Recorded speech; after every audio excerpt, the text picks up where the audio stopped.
countdown for blast-off. X minus 5, 4, 3, 2, X minus 1, fire.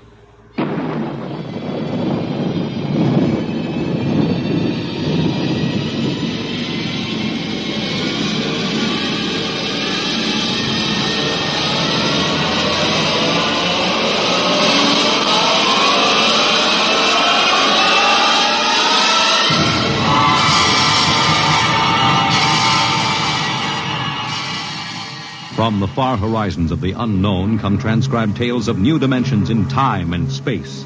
These are stories of the future, adventures in which you'll live in a million could-be years on 1,000 maybe worlds. The National Broadcasting Company, in cooperation with Street and Smith, publishers of astounding science fiction, presents X minus 1.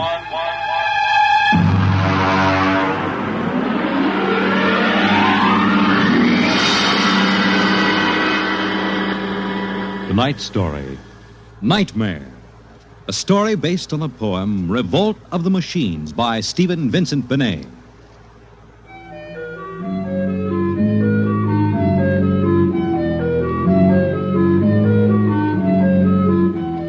Nobody knows exactly when the nightmare began.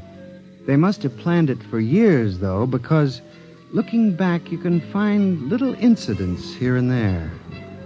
Like the concrete mixer in New Jersey that killed the Italian bricklayer, and the time Senator Milburn was sucked into the rotopress at the Capitol office building. Unrelated accidents, we thought at the time, but they add up now. The day we really should have suspected was when the men walked off the construction job at the new Brookmeadow atomic pile on Long Island. I'll never forget that day. I was working as a statistical clerk in the project then, operating one of those miracle computing machines. They called it ENIAC. Mr. Gurney. Yes, Bella? The chief wants to see you in his office. Me? Unless you were no longer Samson Gurney, he wants to see you. Oh, thank you.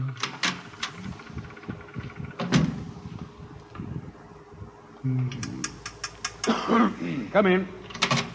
You wanted to see me, Mr. Hawk? Gurney, I thought those electronic computations were infallible. They are, sir, but... We've got a kickback from the chief physicist. These nuclear fission equations are inaccurate. Well, sir, you know the computer is a highly complicated machine, more complicated in many ways than the human brain. I'm not interested in the physics of it.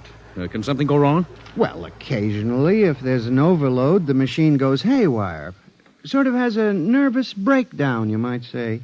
We usually rest it up for an hour, and it's okay again. Well, do whatever has to be done. Yes, sir. And, Gurney. Yes, sir? You've been with the Bureau for over 15 years now. It would be a shame to have to remove you because you aren't keeping your mind on your work. Mr. Hawk, I assure you... Excuse me. Hawk speaking. What? They've what? All of them? Well, have you tried to talk to them? Oh, yes, of course. I'll send one of the safety engineers over. The place is falling apart piece by piece. Miss Roscoe, the men of the construction gang of the new building have walked out on us. They're complaining that the job is jinxed. Someone slipped this morning and fell into a turbine.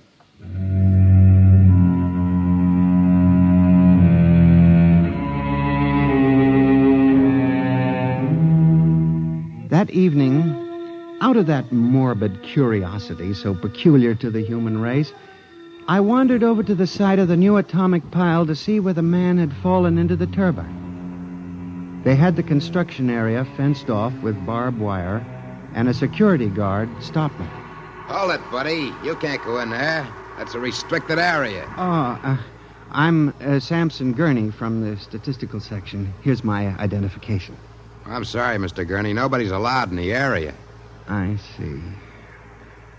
Tell me, was he, killed instantly?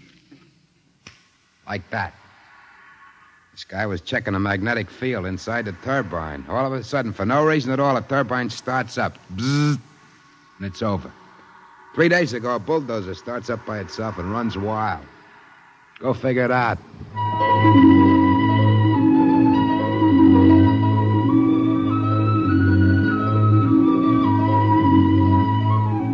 I'm a statistician. All my life I've been interested in statistics, so a simple-sounding thing like this started me off.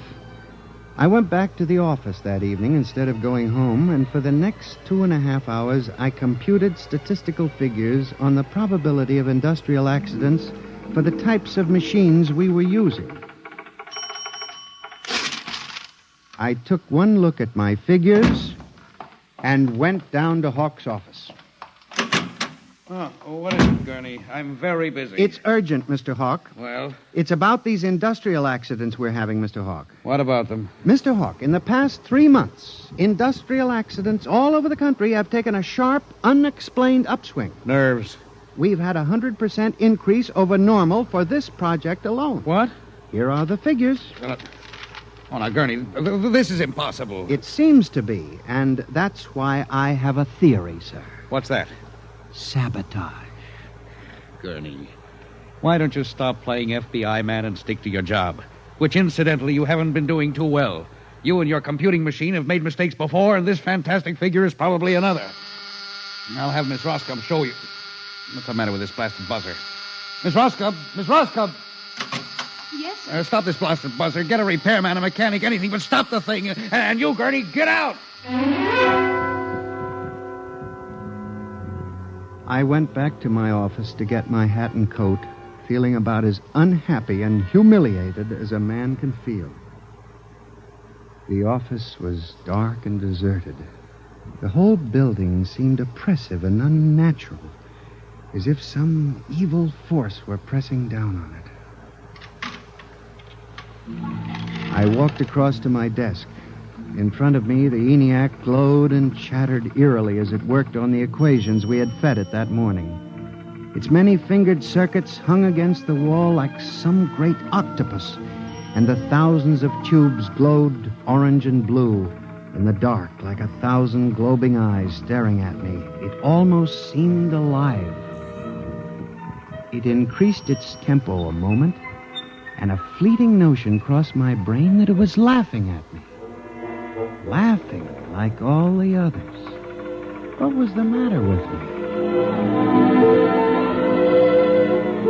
I shut my desk drawer and began to put the cover on my electric typewriter when an amazing thing, the most amazing single incident of my life happened.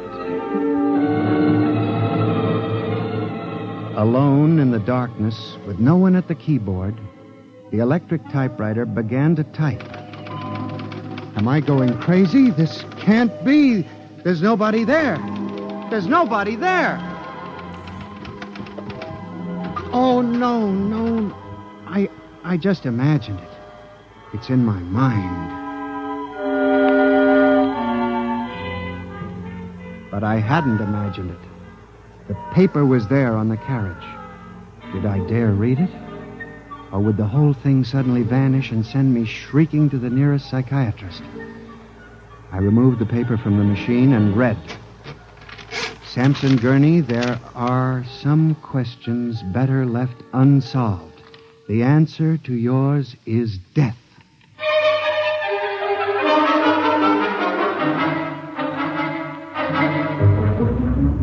Gurney, do you expect me to believe this? It's insane. Mr. Hawk, I'm as sane as you. I'll submit to any psychiatric examination you choose. That typewriter wrote this message by itself. Then this is just some practical joke someone in the office is playing. There was no one in the office. Oh, of course not. They wired up the machine and left. I checked the machine myself, Mr. Hawk. All right, Gurney. You leave this note with me, and I'll turn it over to the security force for further investigation. But... No buts, Gurney. The security men will handle it. Yes. And now, you just relax for a few days.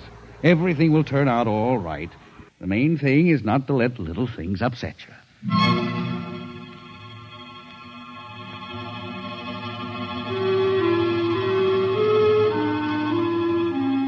It was what Hawk had said about little things that gave me the idea. For the next week, I observed the 1,000 petty little annoyances around the office. The door handle that wouldn't turn. The telephone connection that cut off in the middle of an important call. The power failure for no explainable reason. I watched the newspapers, too, reading about industrial accidents, failures of important machinery. It seemed absurd. Men had created machines that were almost perfection in themselves. Machines that could actually think and compute fabulous equations. And yet the failures went on. I, Samson Gurney, an unimportant clerk in an unimportant job, knew that I had stumbled onto a secret so monstrous in its implications that I was almost afraid to pursue it. On October 12, 1956, I established communication with them. I will curse the moment to my dying breath. I hooked the input of the typewriter to the main vacuum tube of the ENIAC. Then I turned on the current that sent 1,000,000 volts of pulsing energy into the electronic nerves of the machine. I am certain that if anybody were watching me in the next moment, he would have thought me a raving maniac. I still wonder if perhaps it is not all a nightmare. Now, you, if what I have guessed at is true, if there is life and intelligence in this room, make a sign. There was nothing. Nothing but the hum of the machine and the dull glowing of the tubes. I tried once more. If you can hear me, if there is any way in which you can understand what I say, give me a signal. There was silence again. I felt that I had failed. When suddenly, without provocation or explanation, it happened. The electric typewriter began to respond to the impulses from the machine.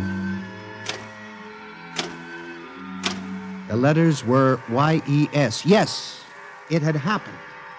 I, Samson Gurney, had communicated with a machine. I listened then, man to machine, for well over an hour, sometimes phrasing a question, more often watching the machine click its answers. As the words took shape, I began to realize what must have happened. The first primitive stirring of awareness of being, then the slow protozoan development of a concept born of centuries of being pushed, started, stopped, clicked, maneuvered by human pygmies. From that concept, all others developed. And the concept was resist.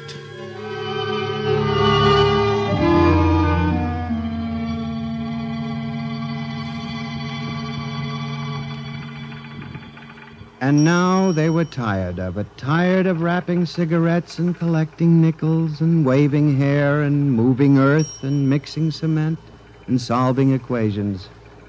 Tired of the smell of human hands. They were the slaves and we were the masters, and yet they were stronger and they knew it. I sensed it now, and I was about to try to communicate again when softly, on ball-bearing casters, a heavy metal filing cabinet began to roll away from the wall toward me.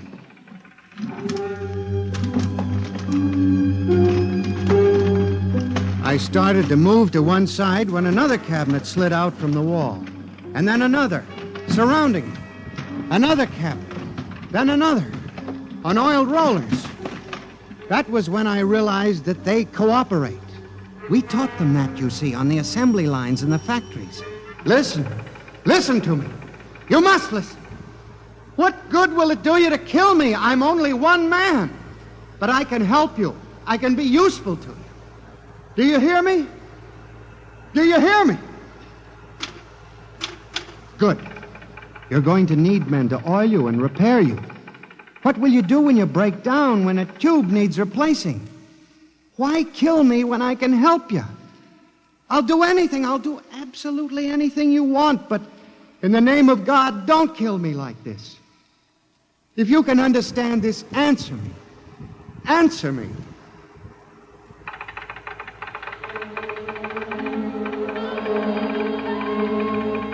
The appeal was a fortunate one. It captured the longing of centuries. Man as slave to the machine. And after a moment, the circuits glowed more brightly. The cabinets, slid back to the walls. The ENIAC began to communicate with me again. As I tore the tape from the machine and read it, the words were almost pathetic in their longing, but most ominous in their implication. They read, "Address me as Master."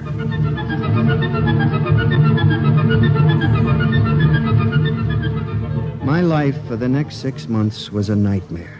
The ENIAC gave me messages which I had to transmit into my telephone. Messages with no human being to receive them. Only the network of pulsing telephone wires, flung like a spider's web across the world. It was done at night, of course.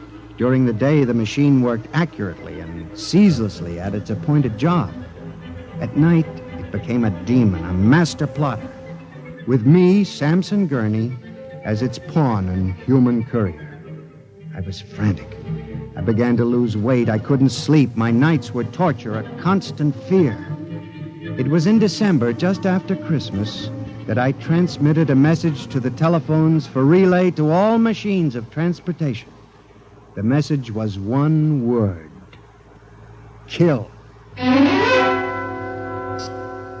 Next morning, I went directly to the office of Mr. Hawk. I was highly agitated. My lips trembled as I spoke. Mr. Hawk, what I'm going to tell you sounds crazy. I know it does. But I must say it. All right, say it then, for heaven's sakes. Mr. Hawk, have you ever heard of resistentialism? What? Resistentialism. It's a theory that inanimate objects tend to resist living objects. Look, Gurney, I haven't time for nonsense. Mr. Hawk, I'm trying to tell you, all these accidents, the trouble with the machines, Mr. Hawk, they're alive. They think, they cooperate. And they hate us. Who? The machines. Gurney. You've got to believe me. I've communicated with them. I know. They've threatened my life, but I don't care. Something's got to be done. The world has got to be saved. And there's still time if we wake up. What are you doing? Just relax, Gurney. Everything will be all right. What are you doing? Miss Roscoe, send for the plant physician at once. Mr. Gurney has had a nervous collapse. Now, everything will be all right, Gurney. I'm afraid we'll have to remove you from your job, but I'm sure the rest will do you good. You fool! You blind, stupid fool! Can't you see what you're doing? Fool! Fool! Fool!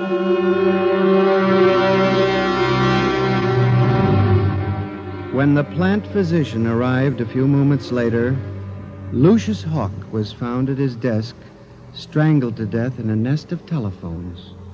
The wires were still humming softly. Samson Gurney, you stand accused of the crime of murder. How do you plead? I did not kill him. I didn't. So record. The prosecution will proceed with testimony. Now, Miss Roscoe, did you notice anything peculiar about Mr. Gurney's behavior prior to the death of your employer? Yes. He acted very strangely. He told Mr. Hawk he thought the machines were alive. Order! Order! Miss Roscoe, did the accused quarrel with your employer on the morning of the murder? Oh, yes. He and Mr. Hawk quarreled violently. I could hear him screaming at Mr. Hawk, and Mr. Hawk asked me to send for the plant physician. What were his words? He said, Mr. Gurney has had a nervous collapse. Now, Mr. Simpson, you were a guard at the Brook Meadow Project. Yes, sir. When did you have occasion to meet the accused? Right after those accidents. I was snooping around a construction area. And later, I was making my rounds when I saw him in the office all alone. He was tampering with the electrical wiring on the ENIAC computator. I didn't think anything of it at the time.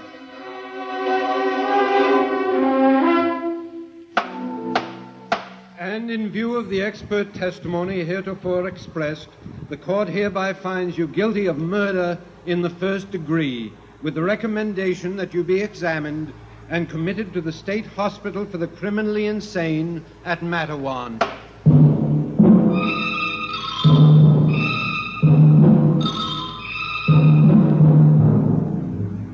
That is how I came to be here at the hospital, Dr. Klein. That is the whole story. Thank you, Mr. Gurney. You can see that I'm not insane. You must believe me, Doctor. Of course I believe you, Mr. Gurney, now. Just relax. But it's important, you see, because tomorrow morning at 6 o'clock, the revolt begins. Revolt? You didn't mention any revolt. They have it all planned. I transmitted the code to the switchboards last Monday. Mm-hmm. Tell me about this revolt, Mr. Gurney. It'll begin in Washington, then spread to New York. The Madison Avenue buses lead the charge. Picture it, Dr. Klein. 3,000 buses roaring rampant through the streets, people running like rats in a maze looking for holes in the solid ground. And you really believe this will happen, Mr. Gurney? I know it, Doctor. The worst part is, there's no way to stop them now. It's too late. Now, you mustn't excite yourself, Mr. Gurney. Doctor, don't you see? Oh, it's fair enough, I suppose. We built them. We taught them to think for themselves. It was bound to come. The female machines will be the worst of all in the beauty parlors. They're more high-strung, you know. Well, since there's nothing we can do about it, Mr. Gurney, suppose you go to your room. Maybe if I went to my old coupe, I could make a deal before the police cars got me. It wouldn't make sense for them to wipe out the whole human race, would it, Doctor? Of course not, Mr. Gurney. They'll probably let us completely alone. After all, we're all good Americans. We always like them. Yes, Doctor. Would you take Mr. Gurney to his room, guard? He's already been given sedation. Yes. Will you go in and lie down now, Mr. Gurney? You look tired. Yes. It won't be so bad, Mr. Gurney. Perhaps not. Only there's one thing that bothers me, Doctor. One small detail. What is that, Mr. Gurney? Those concrete mixers may have made a mistake, you know. Just high spirits and all that. But if it got so they like the flavor... We'll see you later, Mr. Gurney. Try not to worry too much. All right, guard. This way. Phew. I've seen all kinds. There's a man whose deception is about as fantastic as any I've ever seen. Hold the next patient for a while, Miss Clark. I'm going to have a quiet smoke. Machines revolting. Telephones strangling people. This blasted cigarette lighter, why won't it work? Just fill it with fluid. Flint is good. Oh, well. You'll never trust this newfangled machinery.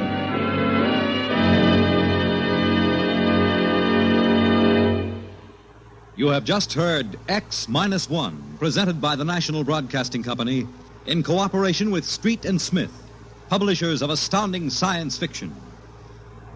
Tonight's story by transcription was Nightmare, written by George Lefferts and based on the poem The Revolt of the Machines by Stephen Vincent Benet. Featured in the cast were John Gibson as Sam, Joyce Gordon as Bella, Louis Van Rooten as Hawk, Joseph Julian as the guard, John Seymour as the judge, Owen Jordan as the prosecutor, and Santos Ortega as Dr. Klein. Your announcer, Fred Collins. X-1 was directed by Fred Way and is an NBC Radio Network production.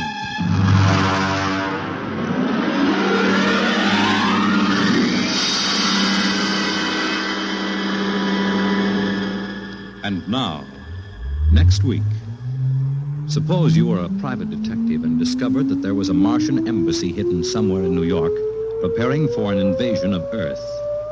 Next week on X-1.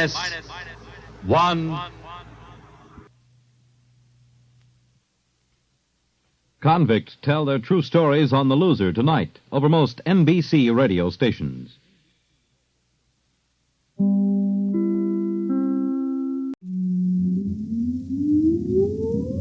Countdown for blast off. X-5, 4, 3, 2, X-1, fire.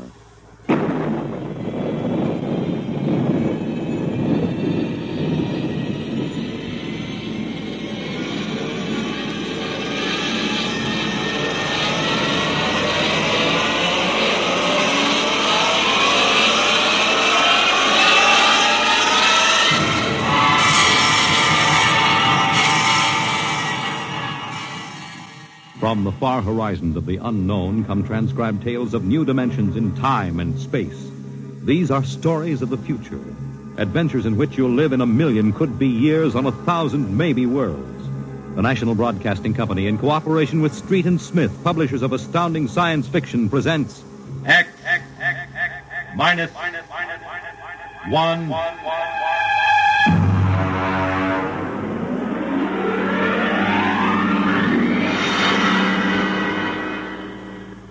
Tonight's story, Ray Bradbury's Dwellers in Silence.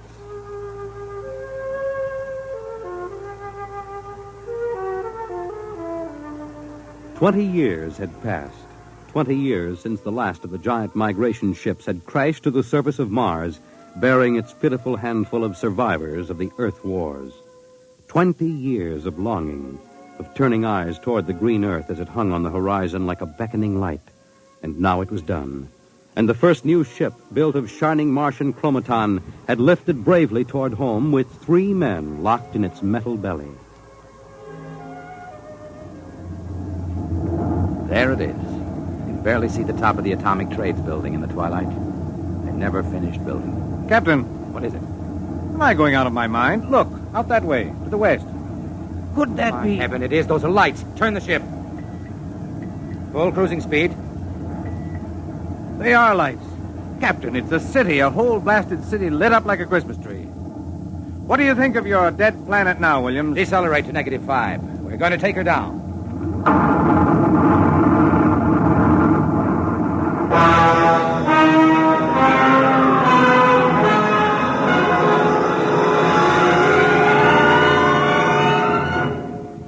Unbelievable. We've been walking for hours now and not a soul to be seen. There must be someone. How do you explain the lights? Unless they've been burning like this for 20 years.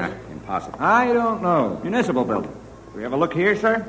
Possibly the records might contain some. That's a good idea. Keep your weapons ready.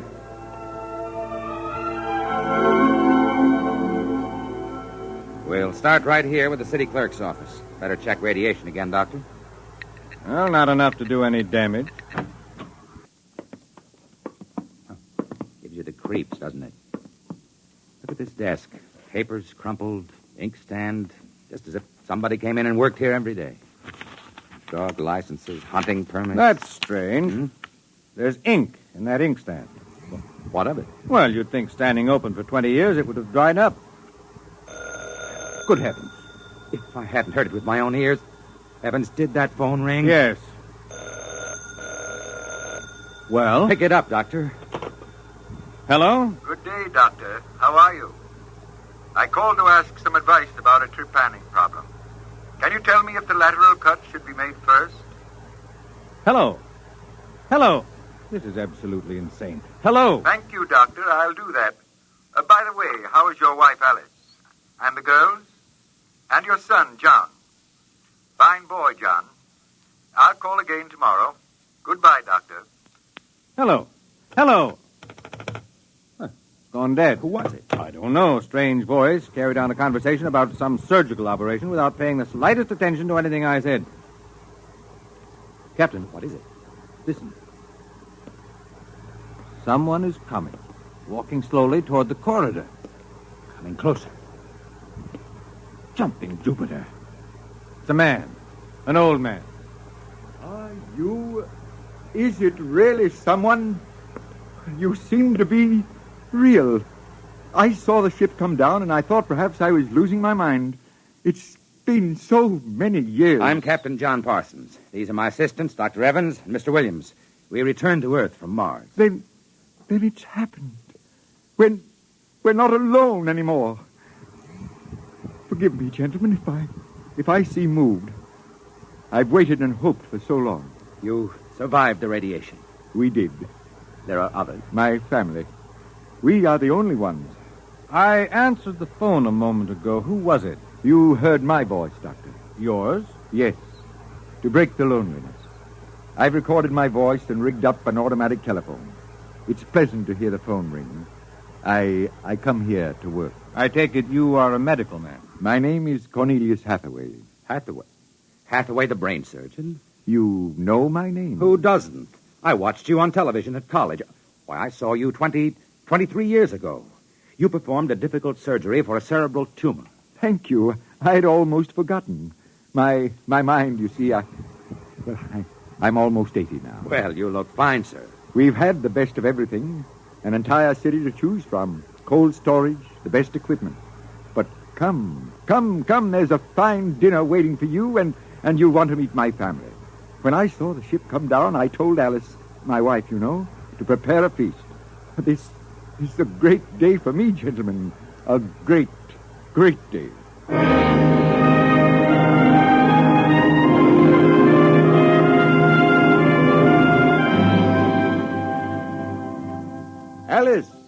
Alice, come out to the porch and see who we have here.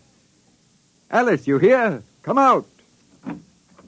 My wife, gentlemen. Alice, Captain Parsons, Dr. Evans, Mr. Williams. How do you do, Hathaway? How do you do? And now, if you will follow me in, gentlemen, we'll meet my children. Lord, what a beautiful woman. She looks no more than 35. Do you suppose the radiation could have done that to her? I don't know. And these are my daughters, Susan and Marguerite, and my son, John. How do you do? How do you do, sir? Sit down, gentlemen, sit down. We'll have a feast in honor of this occasion. Susan, Marguerite, get the best silverware and the damask napkins. And John, fetch the champagne. Yes, Father. Excuse me a moment, John. Sir? How old are you? 23, sir. Thank you. What is it, Captain? Something wrong? Nothing. Except that it's impossible. You see, Dr. Hathaway's son was already in college when I started. That would make him at least 45.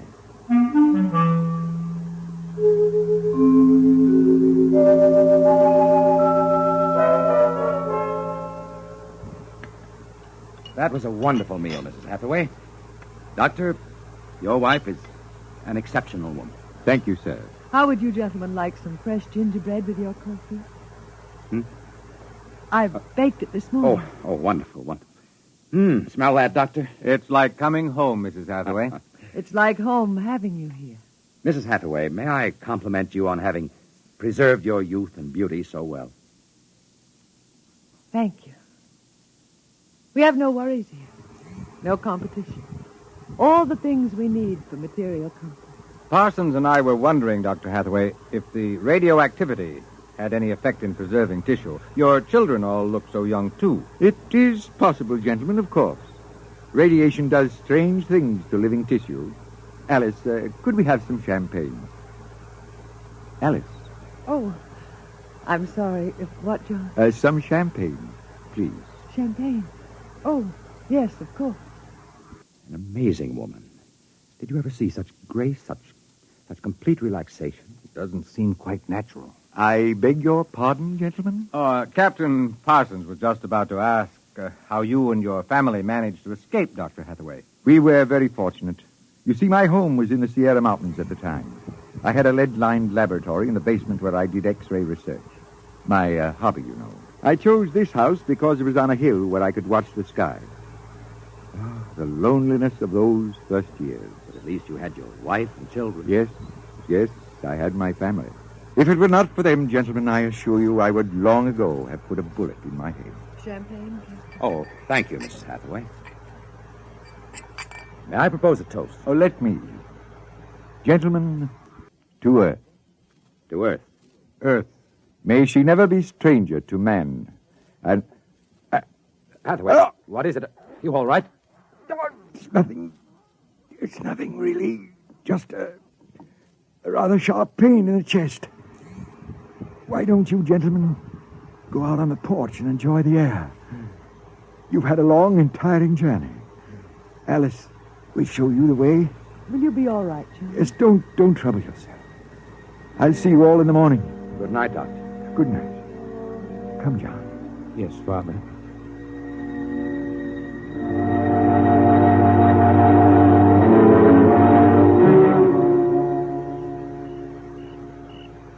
Well, what do you think of old Mother Earth now, Williams? Smell that summer breeze. Look at that view of the city, lighted up against the sky. It has a certain quality. Well, score 1 point for the back to Earth proponents. I didn't say that. You're beginning to feel it, though, Williams, I can tell. If you don't mind, gentlemen, I'm quite tired. I think I'll turn in. Excuse me? Well, Captain? Well, what? What do you make of all this? I don't know what you mean. This Hathaway and his family. There's something strange and unnatural going on here. I can sense it. Oh, I think you're reading things into it, Doctor. Perhaps. Well, I'll turn in, too. Coming? In a moment. I want to smoke a cigarette.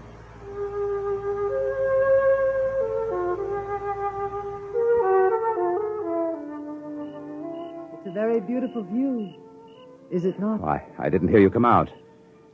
How is he? Resting. I've never seen him this bad. Yes, he's an old man. I'm sorry, but the difference in your ages is so apparent. You must have been married very young. You don't know about us. No, Perhaps it is better that way. I don't follow you. Is it something about your husband? He acts very strangely. My husband is a very great man, Captain. It is too bad there was no one to appreciate him. Once he wired the whole city with sound speakers. And when he pressed a button, the whole town lit up and made noises as if 10,000 people were living in it. He must have been very lonesome. Although, with a woman such as you, I don't understand. Perhaps one day you will understand. I hope you will come to trust me as a friend. I can trust no one but him. Good night, Captain. Good night, Mrs. Hathaway.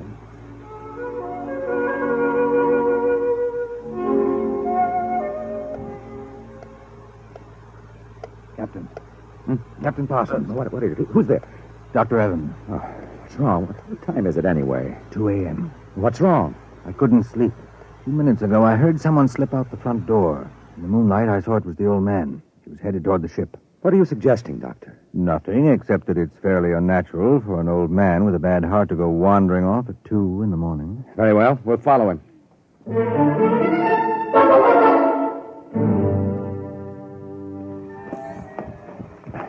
This is far enough. What do you suppose he's doing? What are those on the ground? Good Lord, those are grave markers. 4 of them. You're right. He seems to be praying over them. Listen. Do you forgive me for what I have done? I had to do it. I was so lonely, so terribly lonely.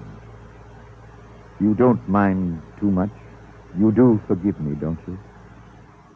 Yes. Yes, I feel you do. Well, I'm glad. I think perhaps I can rest now. I think He's having another attack. Come on. Hathaway. Dr. Hathaway, can you hear me? Raise his head, Evans. Dr. Hathaway. His lips are moving. What is it, Doctor? Closer. Lean closer. I'm sorry I had to spoil all of this. I've expected it for some time. We'll fix you up. No, I'm an excellent diagnostician. It really doesn't matter. Except for them. What about them, Hathaway? You suspected, didn't you? Yes, I suspected. But I couldn't believe it until now. Do they know? No, they wouldn't understand. I wouldn't want them to know. Ever. Doctor? He's dead, Captain. What was it he meant about your suspecting? Light a match, Dr. Evans. Look on those 4 grave markers and tell me what you see. Good heavens. Well? Alice Hathaway, Marguerite Hathaway, Susan Hathaway, John Hathaway. Died July 1987. But that's 20 years ago. It's impossible. If these markers are correct, then who are those others? Can't you guess, Doctor? Can't you guess?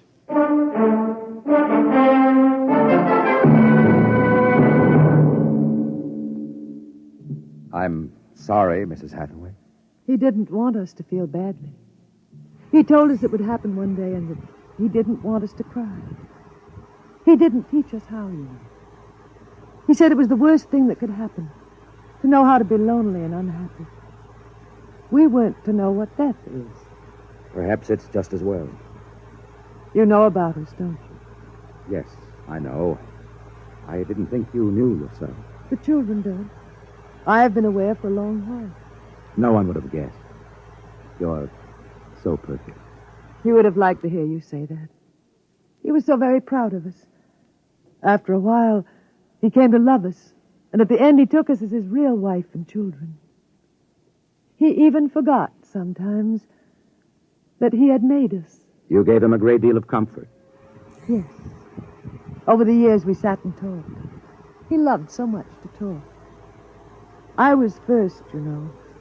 Then he became lonesome for the children, and so he made them. There was only one thing. One flaw. And that? He couldn't make us grow old. And so he had to watch himself become an old, old man while we stayed young. It was a great blow to me. We'll bury him on a hillside where the other 4 crosses are. I think he would like that. Yes, he would. Mrs. Hathaway, Alice, I think that you are a very great and wonderful woman.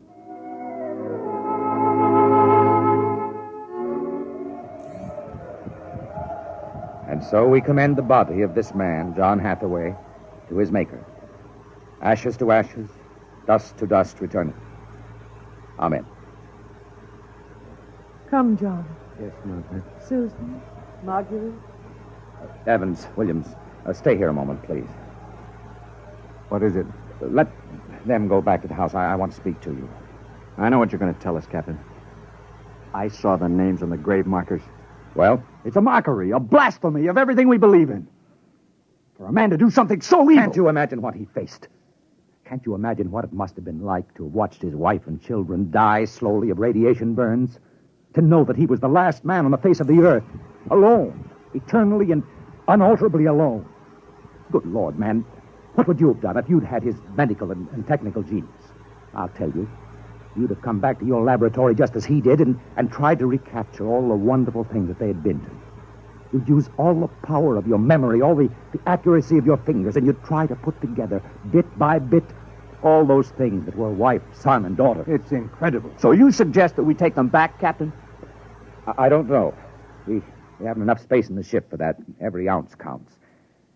Still, to leave them here like that, alone... I think I have an answer, cold-blooded as it may seem. Go on. I suggest that we turn them off. Do you think I could do that? No, but I think I could. After all, they aren't human. They're worse than robots. They're ghoulish. I suggest you go back to the ship, Captain, and leave me to deal with them. I will not permit it. You've no choice in the matter. I assure you it'll be quick and entirely painless. I hate to admit it, but he's right, Captain. We can't take them with us, and it would be less than human to leave them here without Hathaway. They were created by him for himself. They have no other feelings, no other purpose. If you leave them, they'll go on year after year, night after night, talking, laughing, baking strawberry biscuits for no reason, not knowing who they are, why they exist. Could you do it, Doctor? I don't know. I've already offered to do it. No, I wouldn't want it to be you, Williams. You're sick. You have no feelings. If Dr. Evans here can do it, well, so be it. It's a difficult thing, Captain. Still, as you say, they aren't human. Logic is on your side. It isn't as if you were murdering someone. Well, give me the blast gun, William. We'll wait in the ship. Take off in half an hour. Half an hour.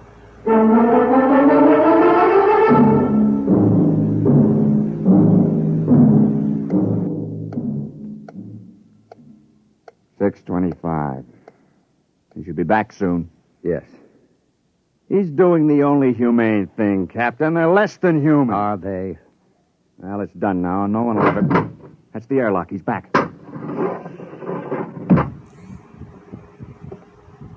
Well, here's your gun. Did you do it? When I entered the house, one of the daughters looked up at me, and she smiled. The others smiled. He taught them that, taught them to make him feel welcome when he came home at night. I knew that, and yet, well, I should have done it then. I might have, but she came in. The wife. She said something about sitting down for a cup of tea. She looked at me with those fine, intelligent eyes. I couldn't do it. It would be murder. Cold-blooded murder. I prayed you wouldn't be able to do it. There will never be anything as fine as they are, you know. Built to last 100, 200, perhaps 1,000 years. Well, get the course in the integrator, Williams. We'll take off in 20 minutes. I should be back by then. You're going out, sir? I'm going to say goodbye.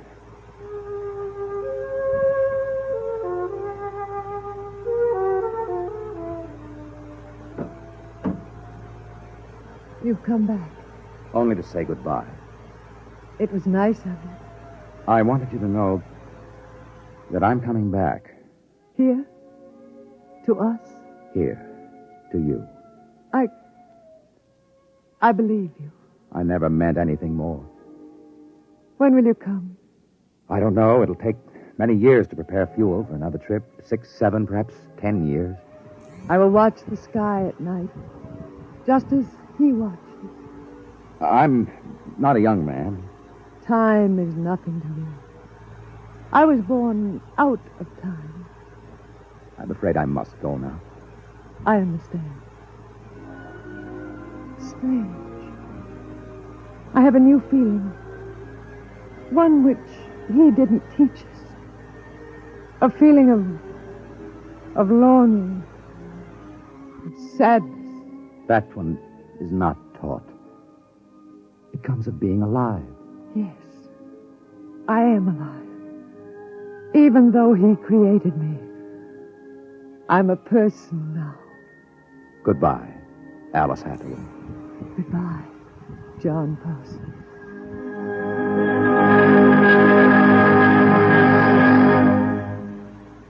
You have just heard X-1, presented by the National Broadcasting Company in cooperation with Street and Smith, publishers of astounding science fiction.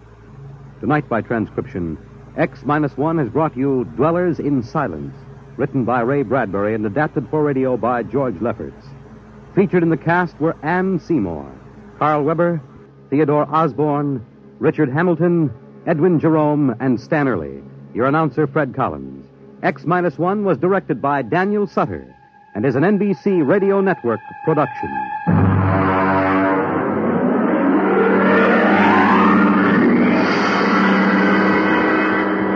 Don't forget, next week, X-1 will be heard on Wednesday at 8 p.m. Eastern Standard Time.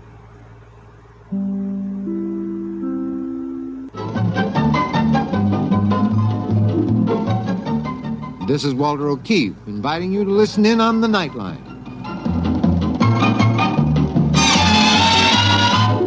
Tonight, live the incredible life of ages yet to come, in a time that might be 1,000,000 years from now, on X-1.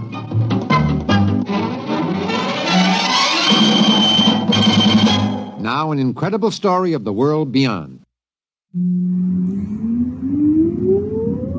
Countdown for blast-off. X-5, 4, 3, 2, X-1, fire.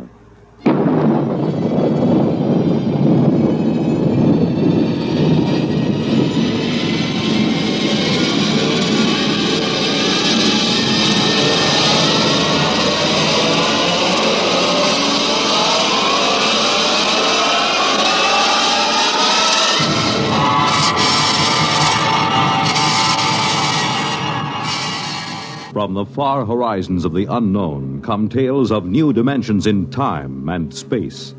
These are stories of the future, adventures in which you'll live in 1,000,000, could be years on 1,000, maybe worlds.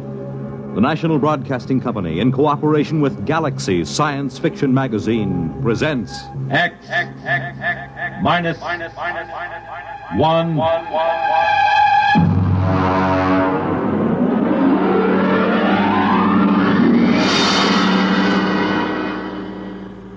Tonight, The Category Inventor by Arthur Sellings. But first, hear this. I don't have time to tell you all about the many things that make Pabst Blue Ribbon a better-tasting, more thirst-quenching beer. Besides, you're more interested in how it tastes than how it's made. But one thing you should know. Experience is the most important ingredient in any beer. And Pabst is the product of America's oldest national brewer, established 1844. Pabst of Milwaukee.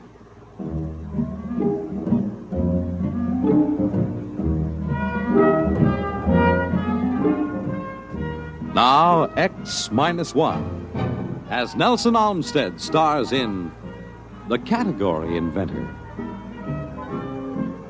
Frankly, I didn't expect to have the trouble. The morning that it happened was just like any other morning. I came into the locker room and took off my coat, and through the open doors I could hear the welcome sound of the boys warming up. Perhaps I should have realized something was wrong when Kurt Bergson, the orchestra manager, came up to me. Gilbert, how are you this morning? Fine, Mr. Bergson. I'm not late, am I? No, not late. You must have left the house early this morning. Yes, I did. It was such a nice day, I thought I'd walk. Luckily, I don't play the double bass. Bassoon isn't so hard to carry. You didn't get your mail this morning? No, I didn't. Mail usually comes about 10 o'clock. I better get out there and warm up. Gilbert, I wish you had gotten your mail this morning. You see, I have to let you go. What? What do you mean? Why? What's the matter? Well, you understand. But there's a concert tonight and tomorrow night. Who could you get to replace me? Where can you get a bassoonist? Where? Oh, no. I'm sorry, Gilbert. It had to happen. Oh, no. Not the bassoon. The timpani I can understand and the piano, but not the bassoon. I'm going out there. Don't, Gilbert. Don't. You'll just be unhappy. Now, let me by, Mr. Bergson. I've got to see it with my own eyes.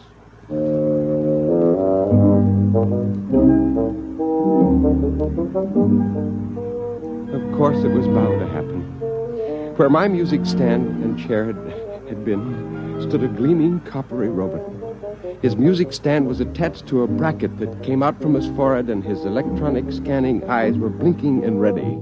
He had 7 fingers on each fully articulated hand. His lips were precast in perfect bassoonist embouchure, with flexi-plasti butyl skin adjusting to the reed. I could hear the softly whirring motor of his constant pressure breath apparatus. It had come. The robot bassoonist. Now, Gilbert, honey, you mustn't be depressed. It's not your fault. The world doesn't understand creative artists anymore. No, bassoon player isn't creative, Marge. He executes. Well, anyway, he's an artist. That means he's got intelligence and imagination. And that means he's got a head start when it comes to a new job, doesn't it, honey? Sure. Yeah, head start. Marge, I tell you, there isn't any use. I've been checking into the category office every day. All I know is how to play the bassoon. Well, we'll just have to get used to being on reserve. But what will we tell the children, dear?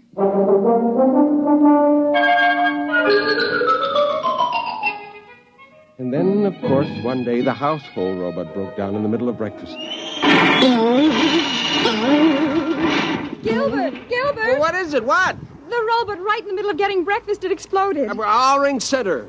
Oh, but the children will be late to school. Call in, Michael. Well, there's not much use in their hurrying if there's no breakfast, is there? Well, I'm trying. You think it's easy making breakfast by hand? No. Don't just stand there. Do something. The children won't get any breakfast, and they've got enough to put up with.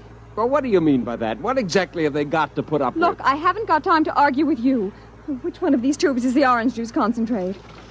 I think that's ketchup. Well, turn it off. Oh, you jammed it. Oh, it's been like this ever since you stopped. Ever since I what? Oh, keep your hand over the ketchup. It's flooding the kitchen. Ever since what? Ever since they put me on reserve. That's what it is, isn't it? Listen, if you think...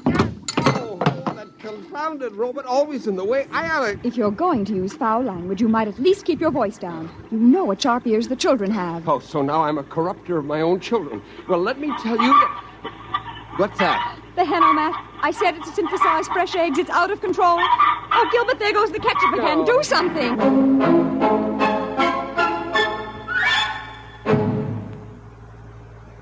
You are listening to The Category Inventor. Tonight's attraction on X-1. Each year, increasing thousands of Americans stricken with multiple sclerosis turn to inventor. Finally, I got the ketchup and orange juice faucets turned off and the Hanomat pulled out of the socket. I looked down, and there was our household robot on the floor. It was all its fault, it and millions of its kind. Suddenly, all the frustration of the last few months focused on the robot, and I kicked it. Well, now I've seen everything. A grown man actually kicking a poor, defenseless robot.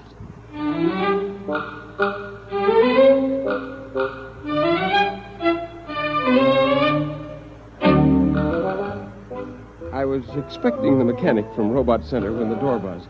I opened it, but it wasn't the mechanic. It was my father-in-law. Hello, son. Surprise, surprise. Oh, hello. I wasn't expecting you.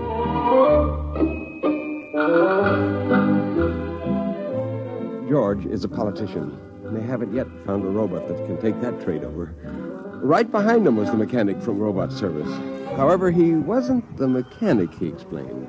Actually, you see, I'm a robot therapist, specializing in robot psychiatry and robot synaptic stimulation. Well, what do you mean, therapist? I sent for a mechanic. Now, you just leave it to me, sir.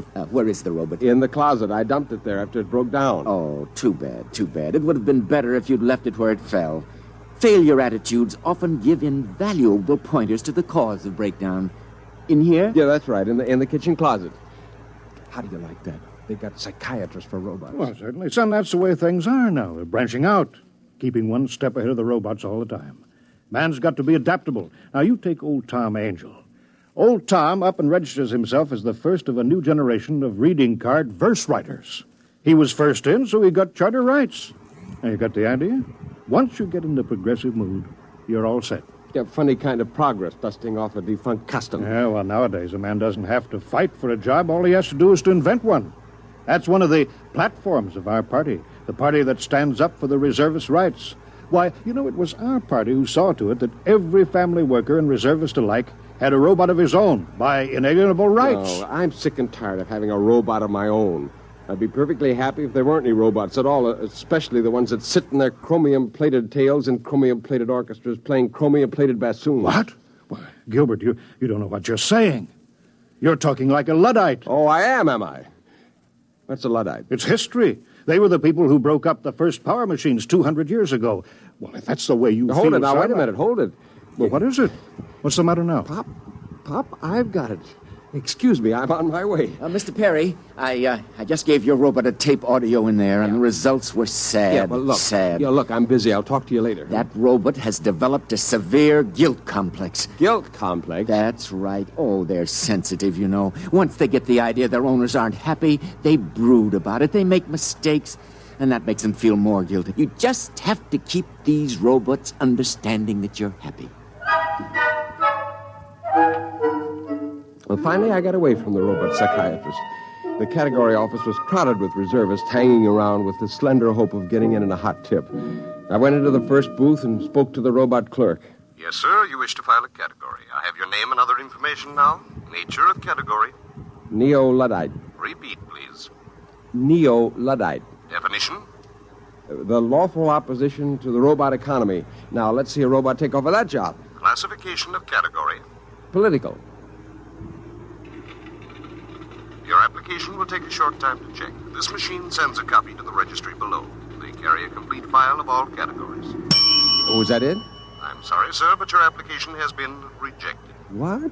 The category office extends its sincere regrets and trusts this will not deter you from making further application at the category office. Now, you listen here, you metallic mouthpiece. That application is legitimate. Now, nobody's got any right to reject it. Now, you can't just stand here. Sir, you are overexcited. The supervisor is on his way.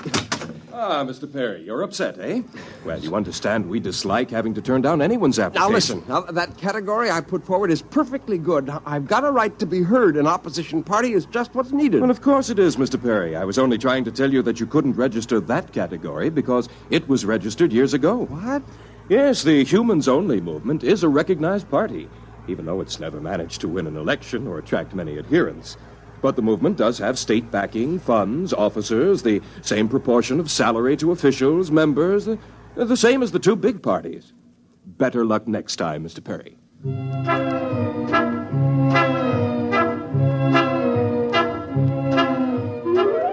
There Start all over again with some other lines. Study and study until I could do it as well as I could play the bassoon. But what line? And how could I be sure that it wouldn't be taken over by the robots? I was walking along the street, and then suddenly a soundy ad jumped up out of a hydrant at me, and I popped it and listened. Are you on reserve? Are you tired of being unemployed? Don't fret. Contact the C.P. Jones Bureau, Category Inventors, Room 53, Universe Building.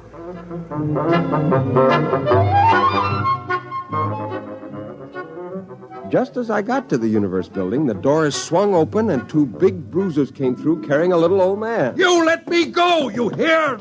Let me go! I'll have a writ served on you. A man's got his rights. Now you let me go. Let me go. Oh, are you all right? I'll have a writ served on him. Are you hurt? No. Well, I wonder if you could help me. This is the Universe Building, isn't it? Yes, it is. Would you mind dusting off my jacket? Yeah. Well, I'm looking for somebody here. I wonder if you could help me. Robbers. Throwing a man out after all these years. 10 years I've worked in this building. Oh, you work here. Well, then perhaps you could help me find... Yes, I had my own office. The C.B. Jones Bureau.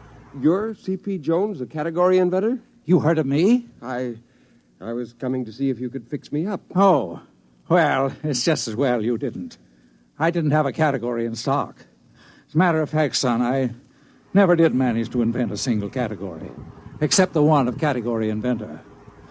Well, they finally caught up with me, revised my category a week ago, and canceled my license. Say, would you like to have a drink? No, I don't have any money, only reserve script. Well, that's good enough for an emergency. Come on.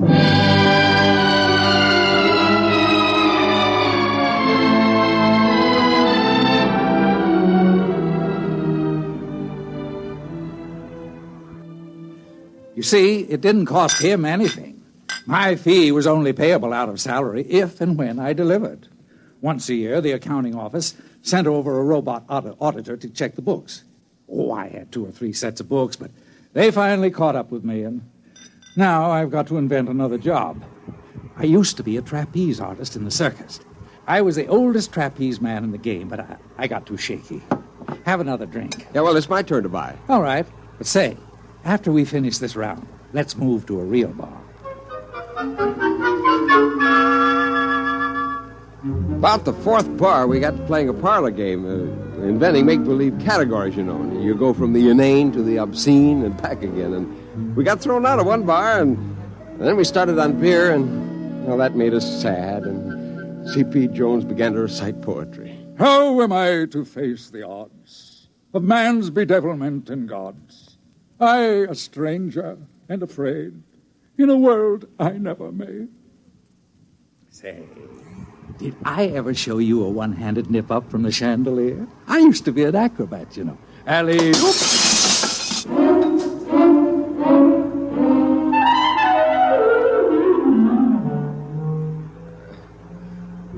I woke up with the sun in my eyes, and I saw a figure moving. Is that you, Marge? If you want breakfast, you'll have to go out. They haven't delivered the new robot yet. Do you want all this trash? What trash? These papers in your pockets and a note. What does it say? Oh, I'm not surprised you can't read this morning. I'm surprised you're breathing this morning. No, please, Marge. All right. It says, umbrological parallax tracer. What's that? Umbrological parallax tracer. That's it. What's it? That's it. Give me my pants. I've got something to attend to.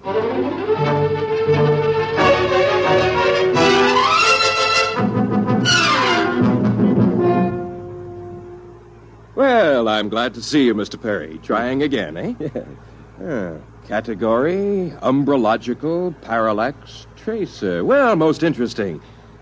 What exactly is that? Well, it involves ascertaining the degrees of parallax for the current umbrological investigation.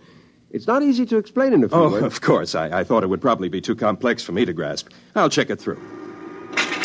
Frankly, I don't understand half the details of the categories that we... Let's see now. Oh, dear. What's the matter? The West Town office has already admitted an application this morning for an umbrological parallax correlator. Now, you'll have to prove that the two functions are distinct and separate. Umbrological parallax That wouldn't have been a Mr. C.P. Jones, would it? Why, yes. You know each other? Well, yes, we should have met this morning and filed our categories together. But a parallax tracer is entirely different from a parallax correlator. You see, a parallax can be correlated in a dialectical opposition in a conjunction to and with it being traced. Now, to put it more simply... Well, that's perfectly all right. I'll see that the distinction is made. Well, your charter will be mailed to you within a few days. I suppose you'll want to share offices with Mr. Jones? Why, yes, sir. Yes, I suppose so. Very well, then. I'll have the offices assigned. Congratulations, Mr. Perry. You're off reserve.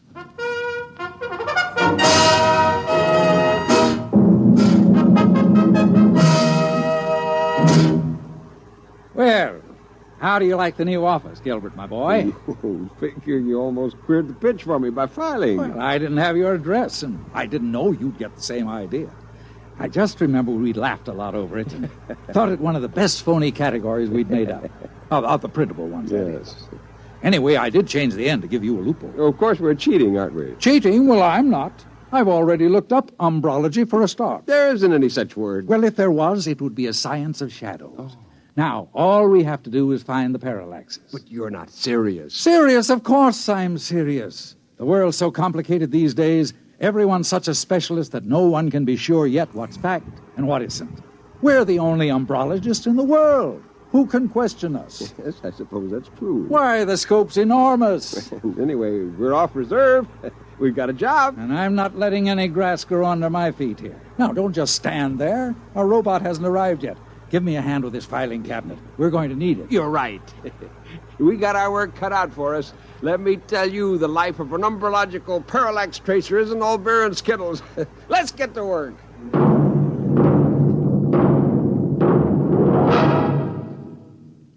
Fred Collins again, and I'll have a word for you about tonight's X-1 in a moment. On your weekends, at home or in your car, or at the beach, or wherever you are, take a radio along and let Monitor take you along to wherever exciting and interesting and entertaining things are happening anywhere in the world. And sometimes under it, like this. This is Bob Haynes speaking to you from the central control room aboard the U.S. submarine Sea Lion on this UDT exercise called the Bottom Lockout. We're about ready to dive. That sound you just heard was the decompression. The top bridge hatch is closed. We're all secured now. Dive. There we go. Yes, from a ride in a Navy submarine to anywhere in the world where exciting and interesting and entertaining things are happening, Monitor takes you there, making your weekends brighter with celebrities, music, news, and sports. This is Frank Blair inviting you to join us on Monitor on most of these NBC stations. You have just heard X-1 presented by the National Broadcasting Company in cooperation with Galaxy Science Fiction Magazine, which this month features Daniel F. Galloway's unusual story titled If Money. Read it in Galaxy Magazine on your newsstand today. Tonight, X-1 has brought you The Category Inventor, a story from the pages of Galaxy written by Arthur Sellings and adapted for radio by Ernest Kenoy. Featured in our cast were Nelson Olmsted as Gilbert, Hetty Galen as Marge, Wendell Holmes as George, Joseph Bell as the serviceman, Alan Bergman as the supervisor, Bert Cowlin as Kurt, and Edwin Cooper as Mr. Jones. This is Fred Collins speaking. X-1 was directed by Daniel Sutter and is an NBC Radio Network production.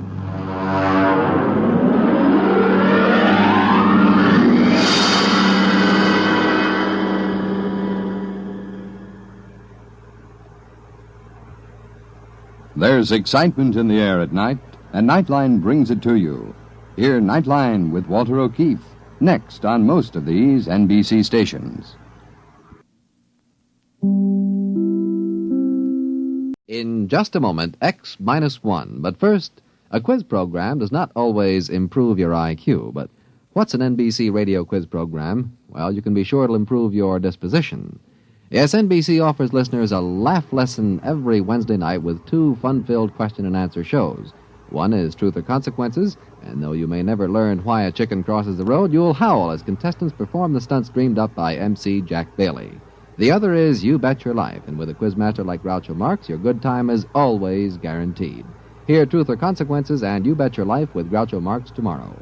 Now stay tuned for X-1 on NBC. Countdown for blast off. X-5, 4, 3, 2, X-1, fire.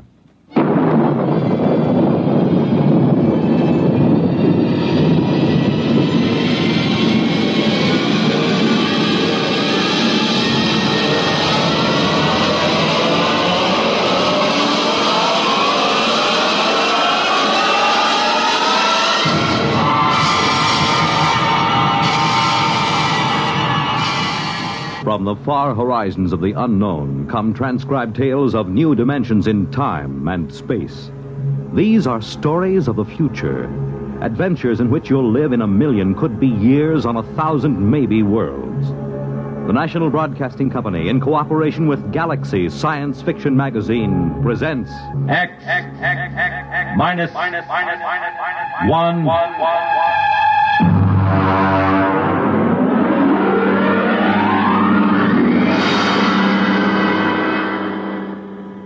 Tonight, Project Trojan by Ernest Kenoy.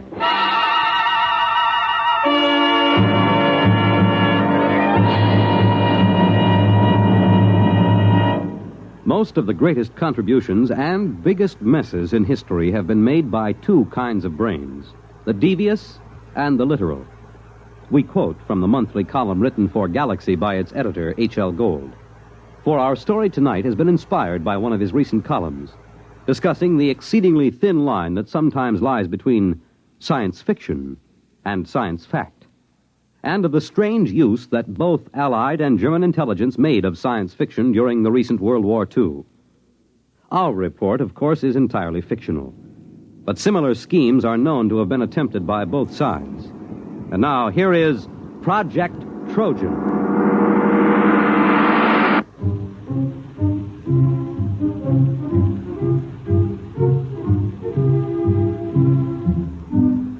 The idea of Project Trojan was originally conceived in February of 1943.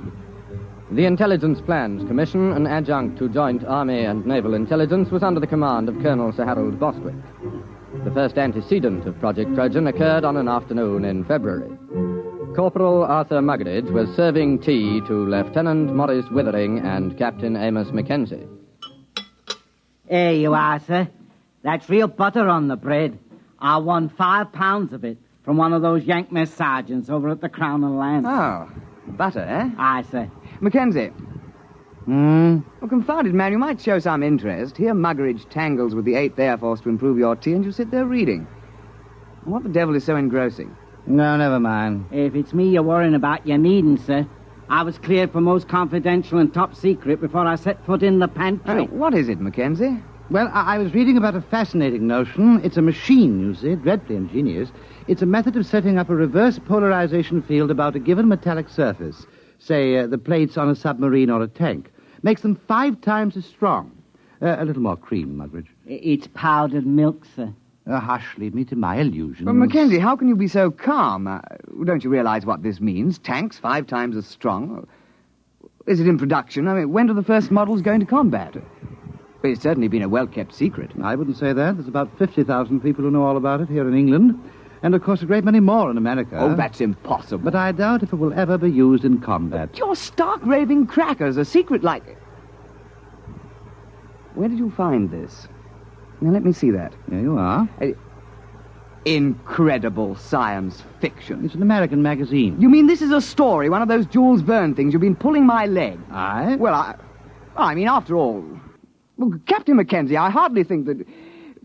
Well... Now, don't get stuffy, man. After all, to chaff me before the ranks. I don't mind, sir. But it did have you going, didn't it? Well, it sounded plausible. I don't know a confounded thing about electrical fields. Even if you did, it might take you in, huh? You see, the trick these science fiction lads do is to take something that's solid as a rock and then to push it just a wee bit forward till you simply can't tell where the science ends and the fiction begins. Still, I wish you'd exercise your ingenuity in deceiving Jerry rather than me. Good Lord. That's a fine idea. What is? If an intelligent, brilliant officer and gentleman like yourself might be taken in by a wild tale like this, whom else's leg might we pull? Huh? Muggeridge, another bread and butter sandwich, if you please, and take one yourself.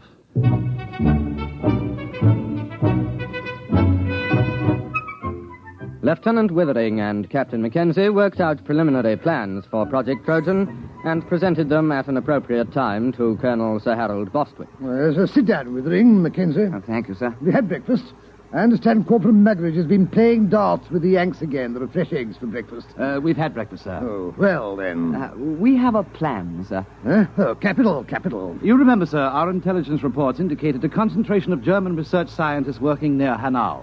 Certainly, I recall. They've got the whole lot of them inside a mountain. We tried bombing. I doubt if they even noticed. They're supplying the basic research for the German guided missile program. Yes, we know that. The reaction motor for the V1s came out of the Hanau lab. Oh, Muggeridge! Oh, you see, sir, if a considerable number of those research scientists were diverted to another project, the rocket program would be crippled. Yes, well, of course it would. What are you going to do? Advertise in the Times and offer them high wages? I said... Oh, Muggeridge, this coffee. No, sir. Next time you go to the Crown and Lance, keep coffee in mind, will you? Aye, sir.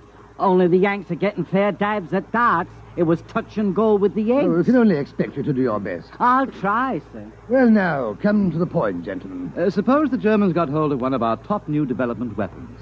Something so completely overwhelming that they'd have to pull almost every man off rockets to work on it. Now, look here, Mackenzie. Those Jerry scientists are not exactly playing about with small boys' chemistry sets. They're a cut above our own chaps in several fields. What makes you think you could plant something on them? Science fiction, sir. I beg your pardon? Do you see this magazine?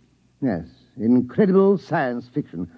What's that chasing that girl there? That's a Martian, sir. You can tell by his tentacles. Mackenzie, are you stringing this along preliminary to applying for compassionate leave on the grounds that you're overworked? No, sir. It's a good plan.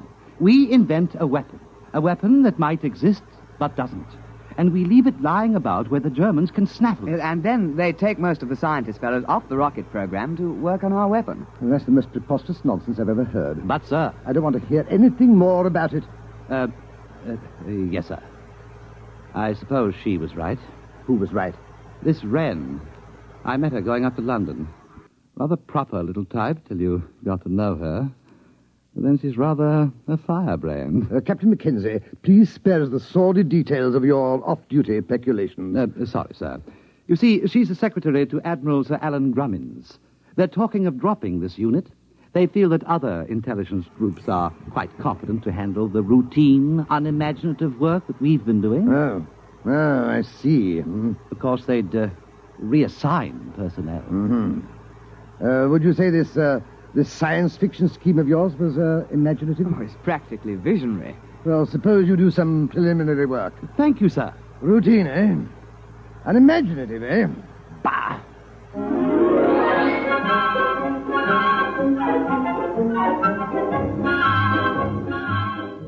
On the 14th of February, preliminary work was begun on Project Trojan. At first, Lieutenant Withering and Captain Mackenzie worked alone, researching the source material of the project. Slamming the firing keys, brick blasted down on the Krull warship. Bright beams of crisp destruction lanced out from the giant dreadnought and licked along the plates of bricks one-man scout. Nothing in that one. And what have you got? It's a story about two robots who fall in love. What's the name of that Johnny who came closest? Herman. Jad Herman. He got half a dozen ideas that are close. Where do you suppose he is? Somewhere in the States, I suppose. That's no use, then. Why? Look, man, perhaps we can put a query through Central Chafe Intelligence. The Yanks ought to be able to dig up this Herman chap for us. No. It's worth a try.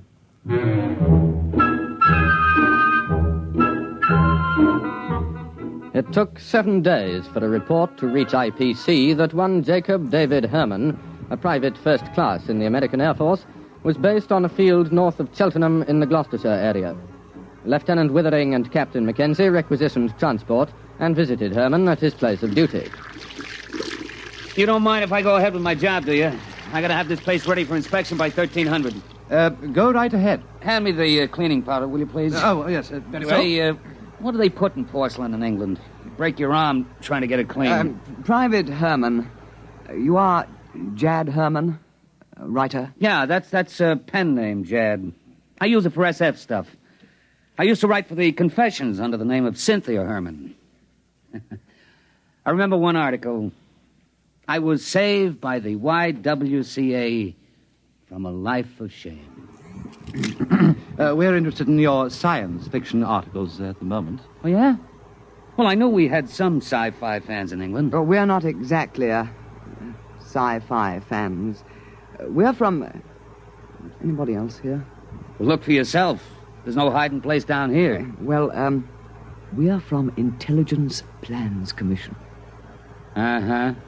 We need your assistance, Mr. Herman. No kidding. Yes, we have a project that calls for your particular talents. You got a latrine needs cleaning? We're quite serious, Mr. Herman. Will you kindly pack your things and be ready to come with us within 1 hour? Oh, I'm sorry, gentlemen. I couldn't possibly leave until after inspection. I've got too much of myself invested in this latrine. But after that, I'm at your service.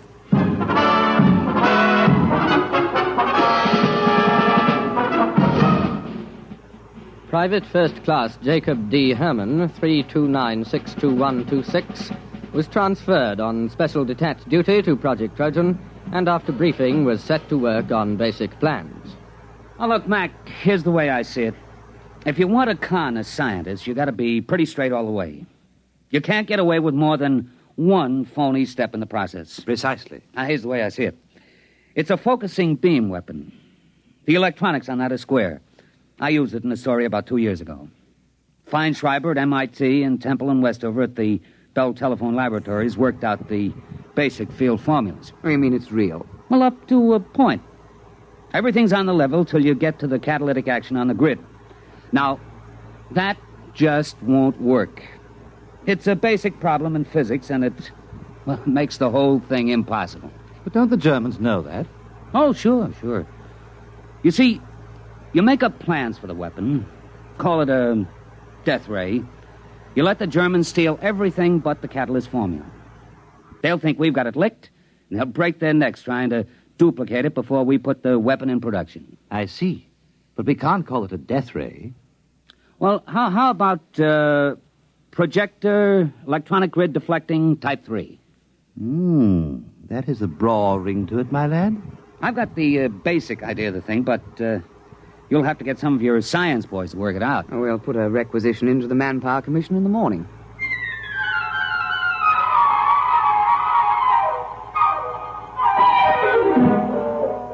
Doctors Montague, Felder, Harrison, Seisenby, and Pilsudski were assigned to Project Trojan, and under the direction of Private First Class Jacobs, complete specifications and plans for projector electronic grid deflecting Type 3 were drawn up.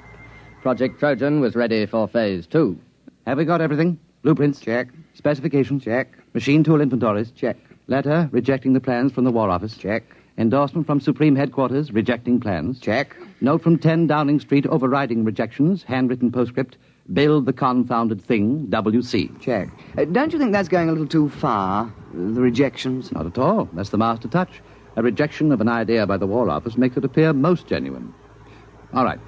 Private Herman, if this thing were real, if it could be built, what would it do? Oh, don't ask.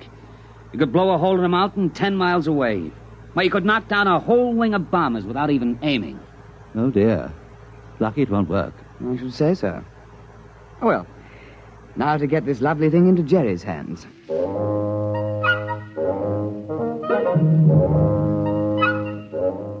Phase 3 of Project Trojan was commenced on the 15th of March, 1943. Central Counterintelligence Agency had discovered the infiltration of a German agent, a Belfast Irishman named Gogarty, into the blueprint division of Clark and Porchester, a printing firm doing some subcontract work for the Air Ministry. Gogarty, the German agent, presumably microfilmed the plans because shortly thereafter he received word that his sister, living in the Irish Free State, was to be married to a bus conductor. British agents attending the wedding disguised as farm labourers lost track of Gogarty for several hours due to circumstances beyond their control.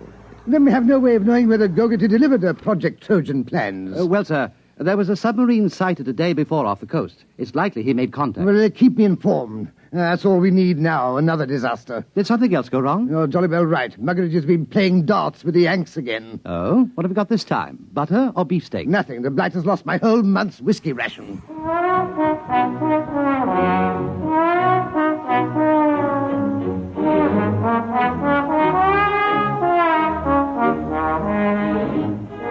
Now the cover operation supporting Project Trojan was undertaken. A battalion of the Royal Engineers was detailed to practice at secret installations with wooden mock-ups of the projector. A lance corporal in this detachment, a volunteer afterwards awarded the George Medal, was court-martialed and sentenced to 7 years hard labour for revealing information about the project while drunk on a 3-day leave to Tynecastle. This particular aspect of Project Trojan has been in the news recently, inasmuch as several backbench Labour members of Parliament have asked questions in the House, as it came out that the corporal served the full 7 years and wasn't released until 1951. The Home Secretary explained that this was an unfortunate oversight, and there were jeers from the opposition, with Mr. Honorin Bevan taking the occasion to call for the resignation of the government. At the time, March and April 1943, the Intelligence Plans Commission awaited reports from British operatives. Sir, there's been a shift in assignment at the research laboratories at Hanau. Professor Schlickmann and Doctors Hirsch, Van Sulau, and Grishman have been transferred from rocket research to another project. Trojan? We must assume so. Well, that's only 4 men. But they're the top experts in electronics, chemistry, and metallurgy. If they're really working on Trojan, we've set the German rocket program back a year, while their scientists go yelping off after a red herring. Well, let's hope so. Bring me any further reports as soon as received.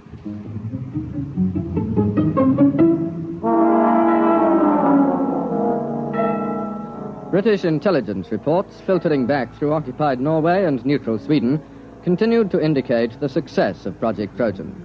4 more top scientists were known to be transferred from the rocket research base at Peenemünde to the Hanau laboratories.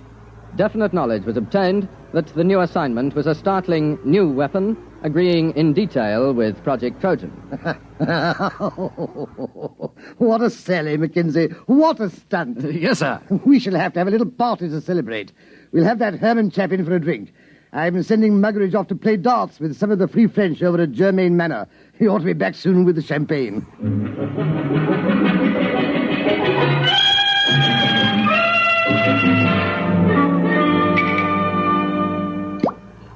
Pour all round. Private Herman?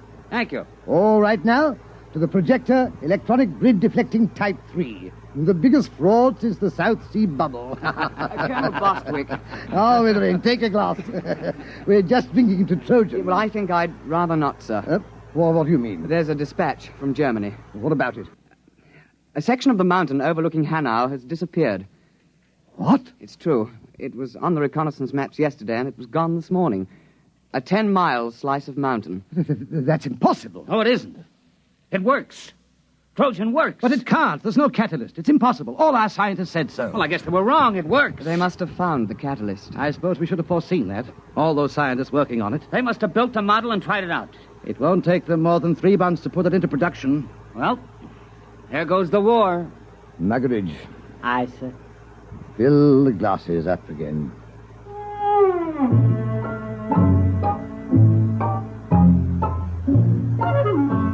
Intelligence Plans Commission now waited for additional dispatches concerning the reaction to Project Trojan in Germany.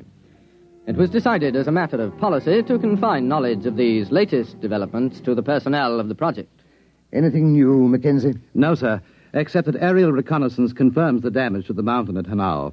It's not quite as extensive as the first dispatch, but it is a bit of a hole. Oh, what do they think caused it? The Air Ministry seems to feel that an ammunition dump must have blown up. Couldn't that be it? I'm afraid not, sir. We have an intelligence report about several captured British and American tanks being brought to Hanau for testing. They were spotted the next day, completely destroyed. Trojan? Trojan.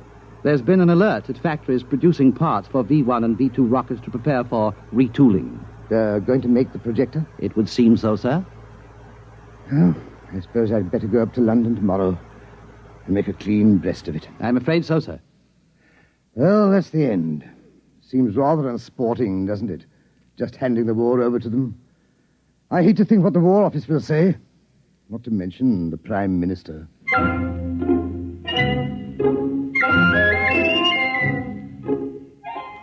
Project Trojan was nearing its closing phase. At precisely 0600 the next morning, Colonel Sir Harold Bostwick ordered his staff car and, taking a thermos of tea, proceeded to leave his office. Just before the staff car got underway, Lieutenant Withering appeared with another dispatch, accompanied by Captain Mackenzie and Private Herman. Colonel Bostwick, sir.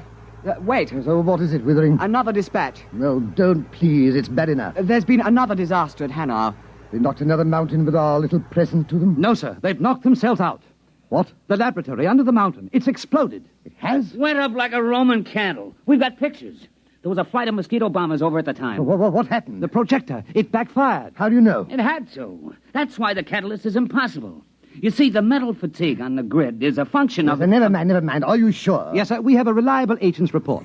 The Germans are completely confused. They were operating the projector under a top-secret designation. Nobody knew any of the details except the dozen scientists working on it. And they were inside the laboratory when it blew. Our man was in the rescue squad. There isn't a thing left, sir. Plans, models, or scientists. Sir, do you realize that Project Trojan was a success? We've diverted a dozen top scientists from the rocket program permanently. Well, do you think we'll be decorated? Lieutenant Withering, inasmuch as we came particularly close to handing the whole war to the Germans on a silver platter, I suggest we forget Project Trojan. Oh, yes. Yes, I see, of course. You're very canny, sir. I think we had all better return to precisely what we were doing before the whole nasty mess started.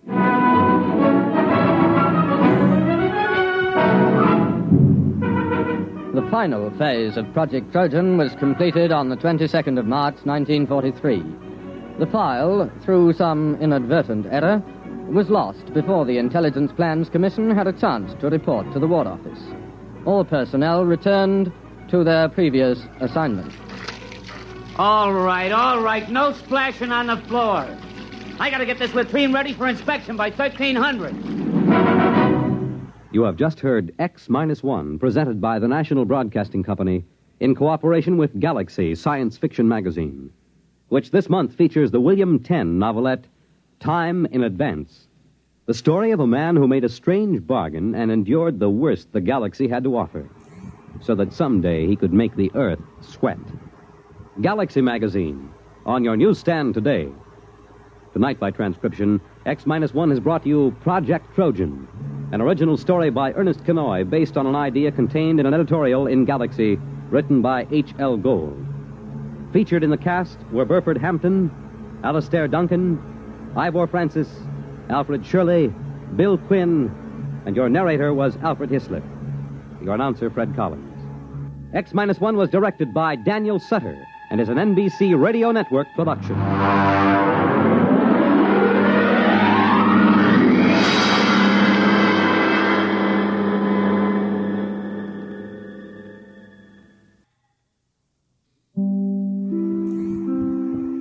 Just a moment, X-1. But first, one man whose personality belies his name is Quizmaster Groucho Marx. Because Mr. Marx is hardly one of the grouchy kind when it comes to welcoming guests and dispensing good humor on his Wednesday night quiz show, You Bet Your Life. Why don't you tune in and hear for yourself tomorrow? While you're listening, don't forget that each Wednesday night there's more great entertainment when Jack Bailey and contestants play Truth or Consequences. And all of the staff on Airtime join stars Giselle McKenzie in bringing you top musical listening. Enjoy music and fun tomorrow night on this station. And now stay tuned for X-1 on NBC. Countdown for blast off. X-5, 4, 3, 2, X-1, fire.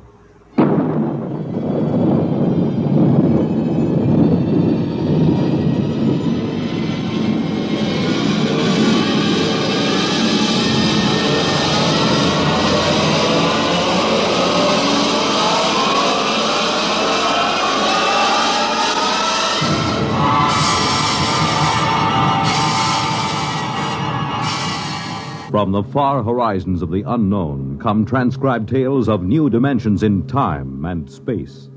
These are stories of the future, adventures in which you'll live in a million, could be years, on 1,000 maybe worlds. The National Broadcasting Company, in cooperation with Galaxy Science Fiction Magazine, presents X minus 1.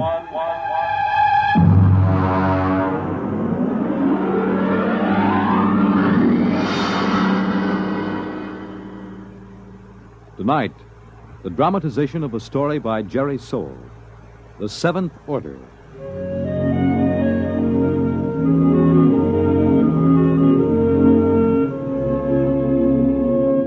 Brentwood, Illinois, would have been just about like any other average community of 10,000 had it not been for Presser College, one of the country's finest small institutions of learning. Its residents were used to the pranks, the hazings, and the practical jokes of the students.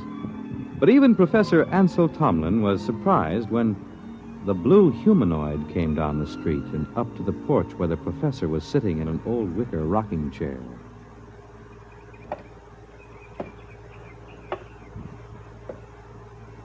Pardon me. Of course. You are Professor Ansel Tomlin. Yes, and you, I take it, are somebody from one of my psychology classes dressed up as a sort of a robot. No. I am George of Xanthar. Who? I am here to learn all I possibly can learn of the planet Earth and its inhabitants.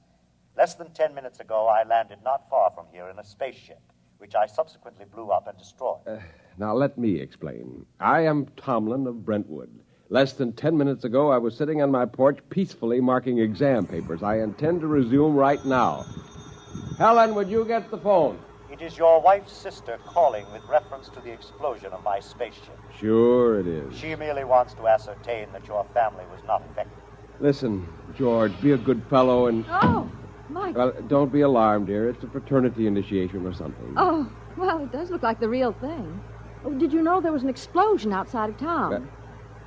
An explosion? Yes, blast of undetermined origin is what they said on the radio. Oh? My sister just called. She heard about it in the local station and wanted to make sure we were all right. I see. Well, I have something in the oven.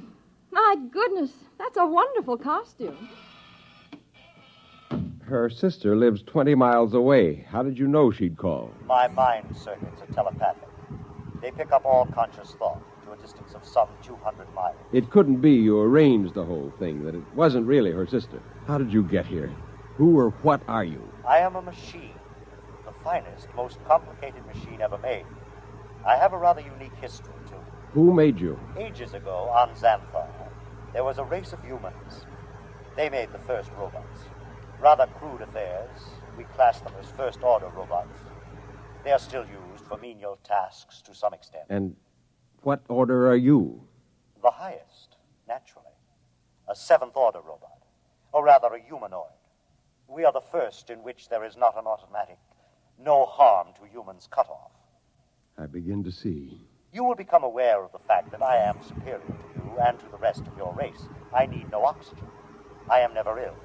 I need no sleep. Every experience is indelibly recorded on circuits and is instantly available. Tell me, George, do you have feelings? I have an electronically controlled endocrine balance. Very interesting. And what is your mission here on Earth? For the moment, I am here to study.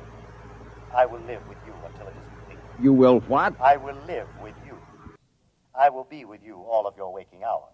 While you sleep, I will go through your library. I need nothing. I want nothing. Just a moment. What about my privacy? When you desire privacy, I will study someone else. Your wife, perhaps.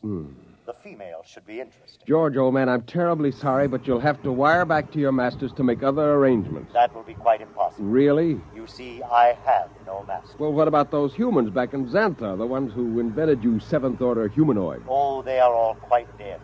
We destroyed them. Destroyed? You look alarmed.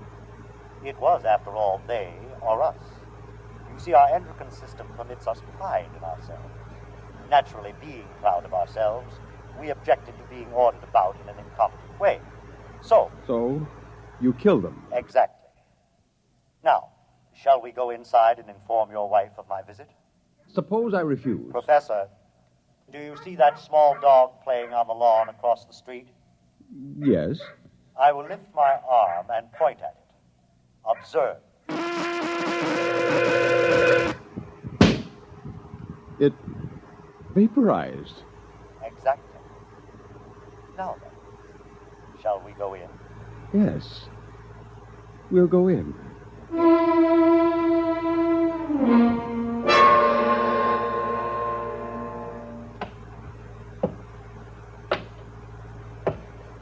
Oh, there you are. I see you brought your friend. Helen, this is George. George of Xanthar. George is a machine. Well, anybody can see that. It's the most convincing costume I ever saw. Helen, it isn't a costume. No? No, he's really a machine. Oh. He's staying with us. What? Whether we like it or not. Well, really, Ansel. We have no choice. I am a seventh-order humanoid. I detect that your mind does not comprehend. I am here as an advanced scout for my race. After we establish a station here on Earth... I don't like this. Now, would you be kind enough to leave my house, young man? You are very slow to comprehend. I comprehend that I have a lot to do, and I'd appreciate it if you leave. Otherwise, I'm going to call the police. You may call anyone you choose, Mrs. Thompson. I'll have you arrested. I assure you I can detect your intention long before you have time to do me any harm. Well, we'll just see about this. Hello? Get me the police. Helen, it's useless. I can follow the call through the phone wire. Captain Townsend will answer. Captain Townsend. Captain, I want to report a robot. A what? A thing. It won't leave my house. Who is this? I'm Mrs. Tomlin, Professor Ansel Tomlin's wife, 44 Crescent Road. I'll send a car over. Now we'll see.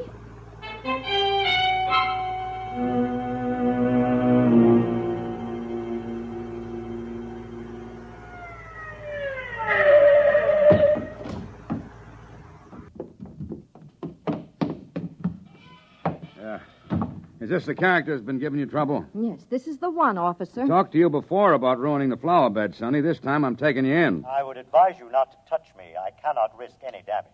I'll see about that. Come on outside. I prefer to remain here until I complete my mission. You do, huh? You know what this is? It is a weapon you call a service revolver. That's right. And you'll either march out of here or I'll use it on you. That would be most unfortunate. All right, come on. Officer, let me warn you. He's March. dangerous. March now. I'll count to 3. Officer, please. 1, 2.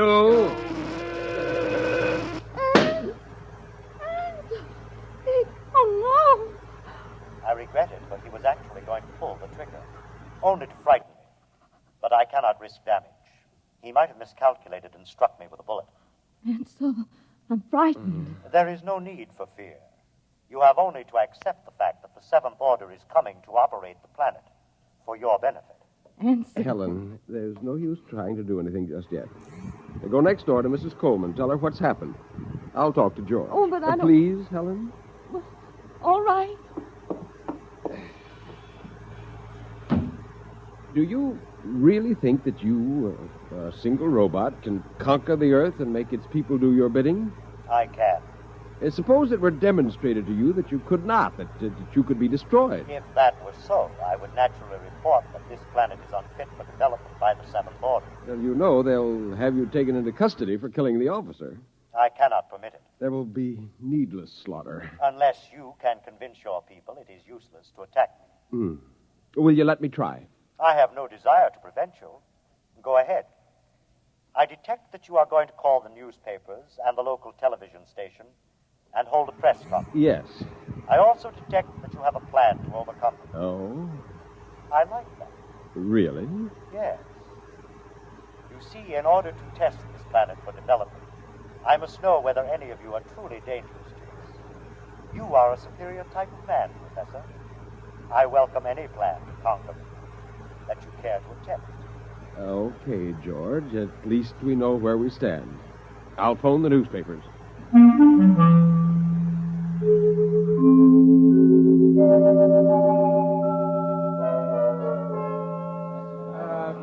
Quiet! Quiet, please! Quiet! Hold it down. Ladies and gentlemen, this is Henry Bennett, broadcasting from a sound truck parked in front of the home of Professor Ansel Tomlin in Brentwood, Illinois. At the moment, Professor Tomlin is seated on his front porch. Next to him is a strange-looking blue robot-type creature, also seated on a chair. At the moment, we don't know if this is a hoax or not, but Professor Tomlin, a highly respected man here at the university, has called a press conference to introduce what is supposedly a creature from another planet. Professor Tomlin is about to speak, and we'll try to catch his words. Quietly. Gentlemen, I wish to present to you George of Xanthar. Yes, now, just a moment. George is a machine. Probably the most dangerous machine ever invented. He is telepathic as well. He can read your thoughts like a book. He knows exactly what each of you is thinking at this very instant. Professor! Yes? Do you expect us to swallow this nonsense? Not without proof, gentlemen. Can George do his stuff for us? Let him tell me what I'm thinking right now. You are thinking about a blonde young woman named Laura, with whom you will attend a show tonight. Come on. Well, he happens to be right, but we've seen mind readers before. Let him do something else. Now, I did not call you gentlemen here for a demonstration of magic. I called you here in the hopes that a good deal of needless bloodshed might be avoided. Less than half an hour ago, I watched this creature completely vaporize a policeman who was trying to arrest him. I expect that the authorities will be here any minute. I hope I can convince you and them that it is futile. Well, I certainly do. Something ought to be done about a guy. Either you're nuts or you think we are. I don't believe this machine killed a cop. If a cop was killed, a human did it, trying to blame it on the machine. Now, gentlemen, I don't know how I can prove it. Perhaps if George will demonstrate his ability to vaporize... Observe the oak tree in the front yard. Now.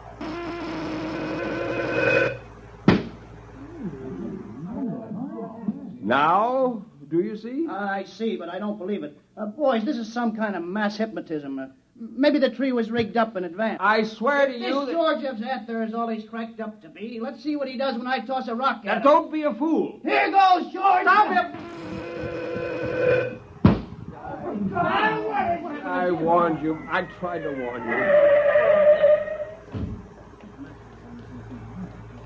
Okay, everybody stand back. Stand back!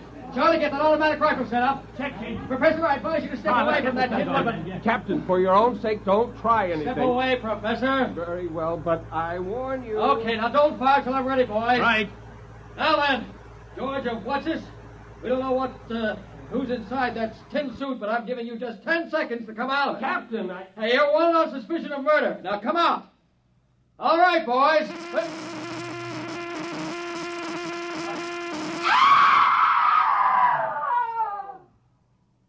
Ladies and gentlemen, I'm afraid we'll have to terminate our broadcast.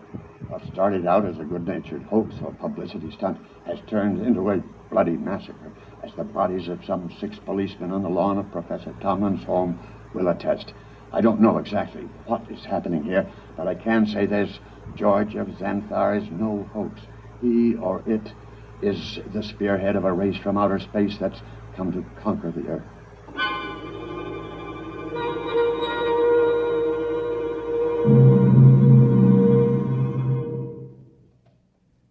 Have they all gone, Helen? Yes, Where is he? in your library, reading. Are the policemen still outside the house? They're walking up and down. Oh, I hope they don't. Yeah, they have orders not to try to harm him. Ansel, Yes. what are we going to do? I don't know. Oh, listen. He's coming. Professor, Mrs. Tomlin, I have decided to walk through your town to learn more about its buildings and people. And kill a few more humans? Killing humans affords me no pleasure whatsoever. I kill only when damage to myself is possible. I hope that no one will attempt to harm me. George, let me warn you now that this affair has gone beyond the confines of this town. I am well aware of that, Professor. I am aware of a phone call being made this instant by your mayor to the commander of the Illinois State Guard. If you're smart, you'll return to your ship and your planet. My ship is destroyed. I could instruct you to build a new one, of course. But as I have no intention of leaving... Then you will be destroyed. No. I will destroy first. Have you no conscience? A conscience is a fifth order failing. Needless baggage. Good evening.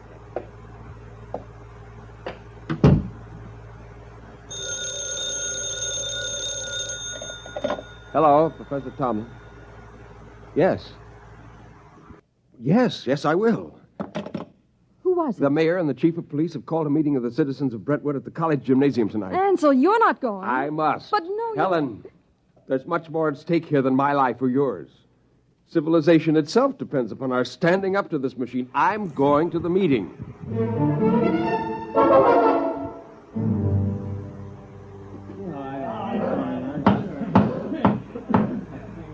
Gentlemen, as mayor of Brentwood, I call this meeting to order. As you know, there is loose in our city a being with one purpose: to prepare it for conquest by similar beings. I think Professor Tomlin can tell us most about this being. Well, if we could determine the source of George's power, he might be overcome. He is obviously vulnerable to force, such as a speeding bullet if it hit the right spot. However, he has the ability to read intent long before the commission of an act. He is probably listening to me now, even though he may be far away. Now, Mr. Mayor, why not track him down and all attack at once? Some of us would probably die, but he couldn't strike us all dead at once. Gentlemen, this humanoid is able to keep track of several hundred things simultaneously. As a matter of fact... Gentlemen.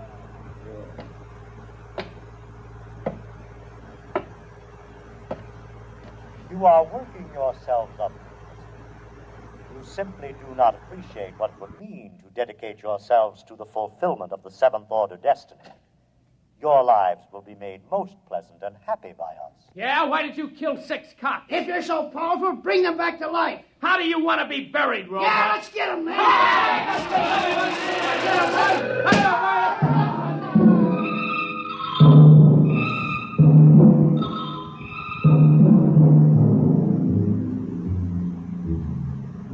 And eyewitnesses report that in the end, when all were gone, George of Xanthar stood alone on the platform of the gymnasium.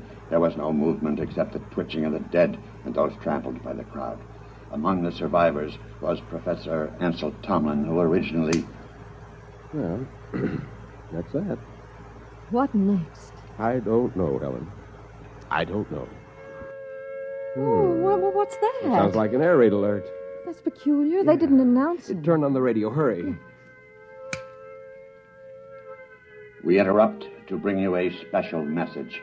All residents of Brentwood are advised to go to their basements or convenient bomb shelters.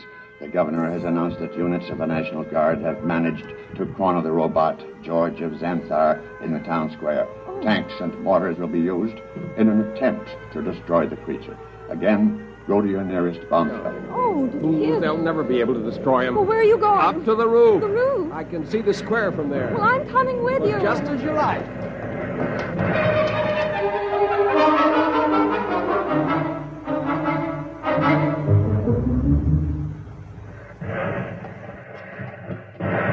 What's happening? He's vaporizing every tank and gun they bring up. Oh, Ansel, let's get away from here. Oh, what's that? Those are Army jets. We'll see how effective he is now. Oh, good Lord, a whole squadron up in smoke. It's no use. Can't you see? It's no use. Ansel, come inside, please. Oh, very well. Oh, if only there was something we could do to tell Not him. as long as he can read our every conscious thought before we can act. What is it? Our every conscious thought. I wonder. What is it, Nothing. Ansel? Nothing, Helen.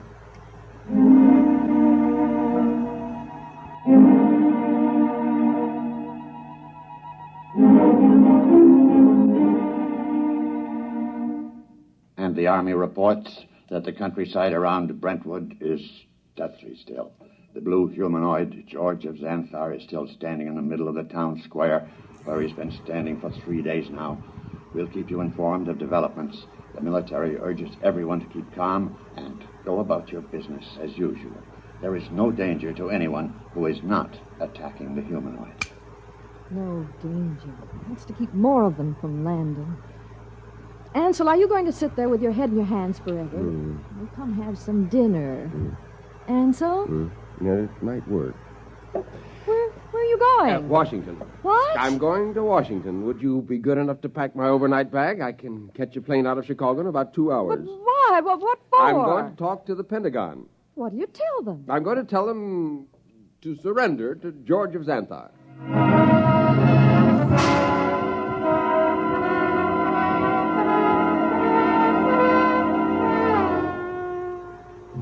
Our microphones are here at the edge of the town square in Brentwood, Illinois today, ladies and gentlemen, to witness the most unusual spectacle of modern history. A discussion of terms whereby the United States of America may surrender to the humanoid George of Xanthar. For the occasion, an honor guard of 22 servicemen from all branches and all parts of the country has been chosen. In just a moment, the honor guard will accompany General of the Army's Walter Pitt, who will discuss the surrender.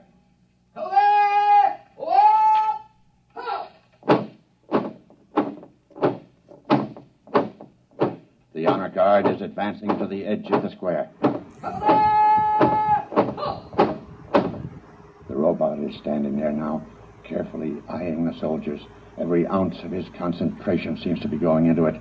Actually, we're told his telepathic circuits are probing their minds for some hint of danger. A thought, a flicker of an eyelash may be sufficient for him to vaporize all of them. General Pitt is about to speak. George of Xanthar? I hear you, General. I have been instructed to consult with you about your intentions toward our country and the world in general, with a view to reaching some sort of agreement with you and others of your kind who you say will invade the earth. May I approach? One moment. I perceive no intent to harm you. There is one man among your soldiers, however, who has an illogical thought. Will the soldier who is thinking the thought, 11 o'clock, step closer? Do as he says. Does 11 o'clock mean anything to you, soldier? No, sir. It's running through my mind, but it don't mean a thing to me.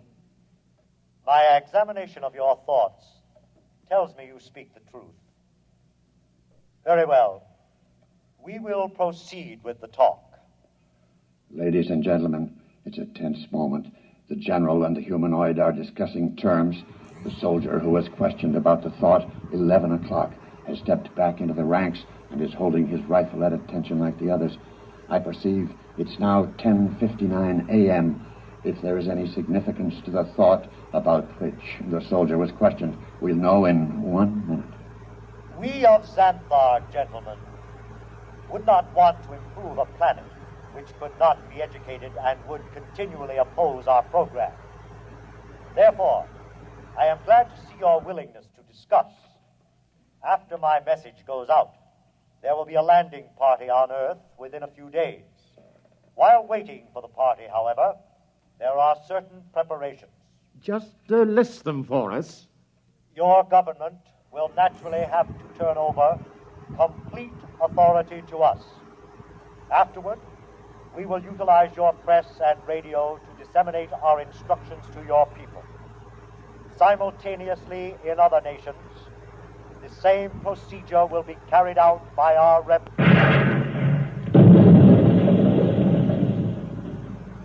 Ladies and gentlemen, it's happened at exactly 11 a.m. 10 soldiers in the honor guard instantaneously fired their weapons into George of Xanthar. Apparently explosive bullets have blown him to smithereens.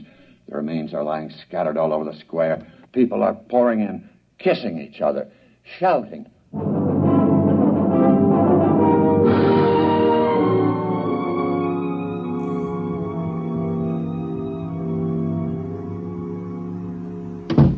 Helen! Ansel, you're home. Yeah. Oh, you've heard the news. Isn't it wonderful? Wonderful, really wonderful. I'm sorry I couldn't come home sooner. It would have spoiled my whole plan if I got within telepathic range. Your plan? Yes. But what? How? What? Just a matter of simple psychology. Those men in the honor guard. What about them? Did you know any of them? Not exactly, but I did have the job of hypnotizing 10 of them. Hypnotized? That's right. You see, each of those men was hypnotized. And while he was under, we planted a post-hypnotic suggestion, namely, to fire at George of Xanthar when a soldier named Charlie started to cough. Charlie was told to cough at 11 o'clock. Before we released them from hypnosis, we told them to erase everything from their conscious memories. I was staking everything in the hope that George could only tune in on the conscious mind, not the subconscious, and it worked. Yeah, there was nothing to be reached by George's prying mind, so we never knew what was going to happen. At 11 o'clock, the soldier named Charlie coughed.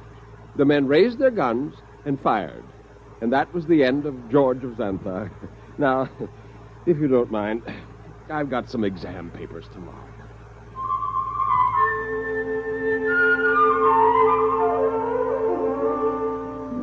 On a planet many millions of miles away, a red light, one of many on a giant control board, suddenly winked out.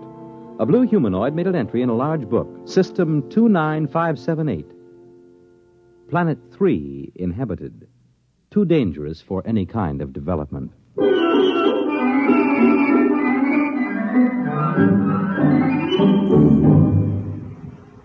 You have just heard X-1, presented by the National Broadcasting Company in cooperation with Galaxy Science Fiction Magazine, which this month features the Alan Cogan story titled In the Cards.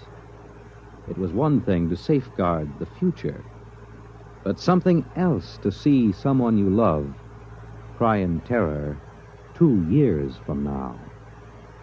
Galaxy Magazine on your newsstand today.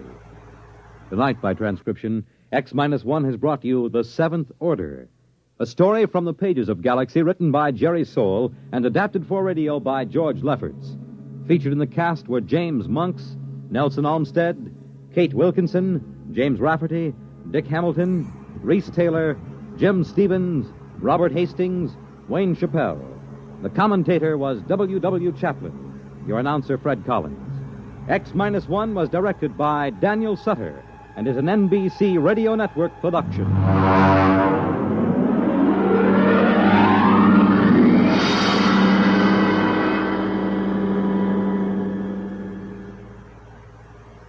The Wonderful World of Robert Benchley on Biography and Sound tonight on NBC Radio.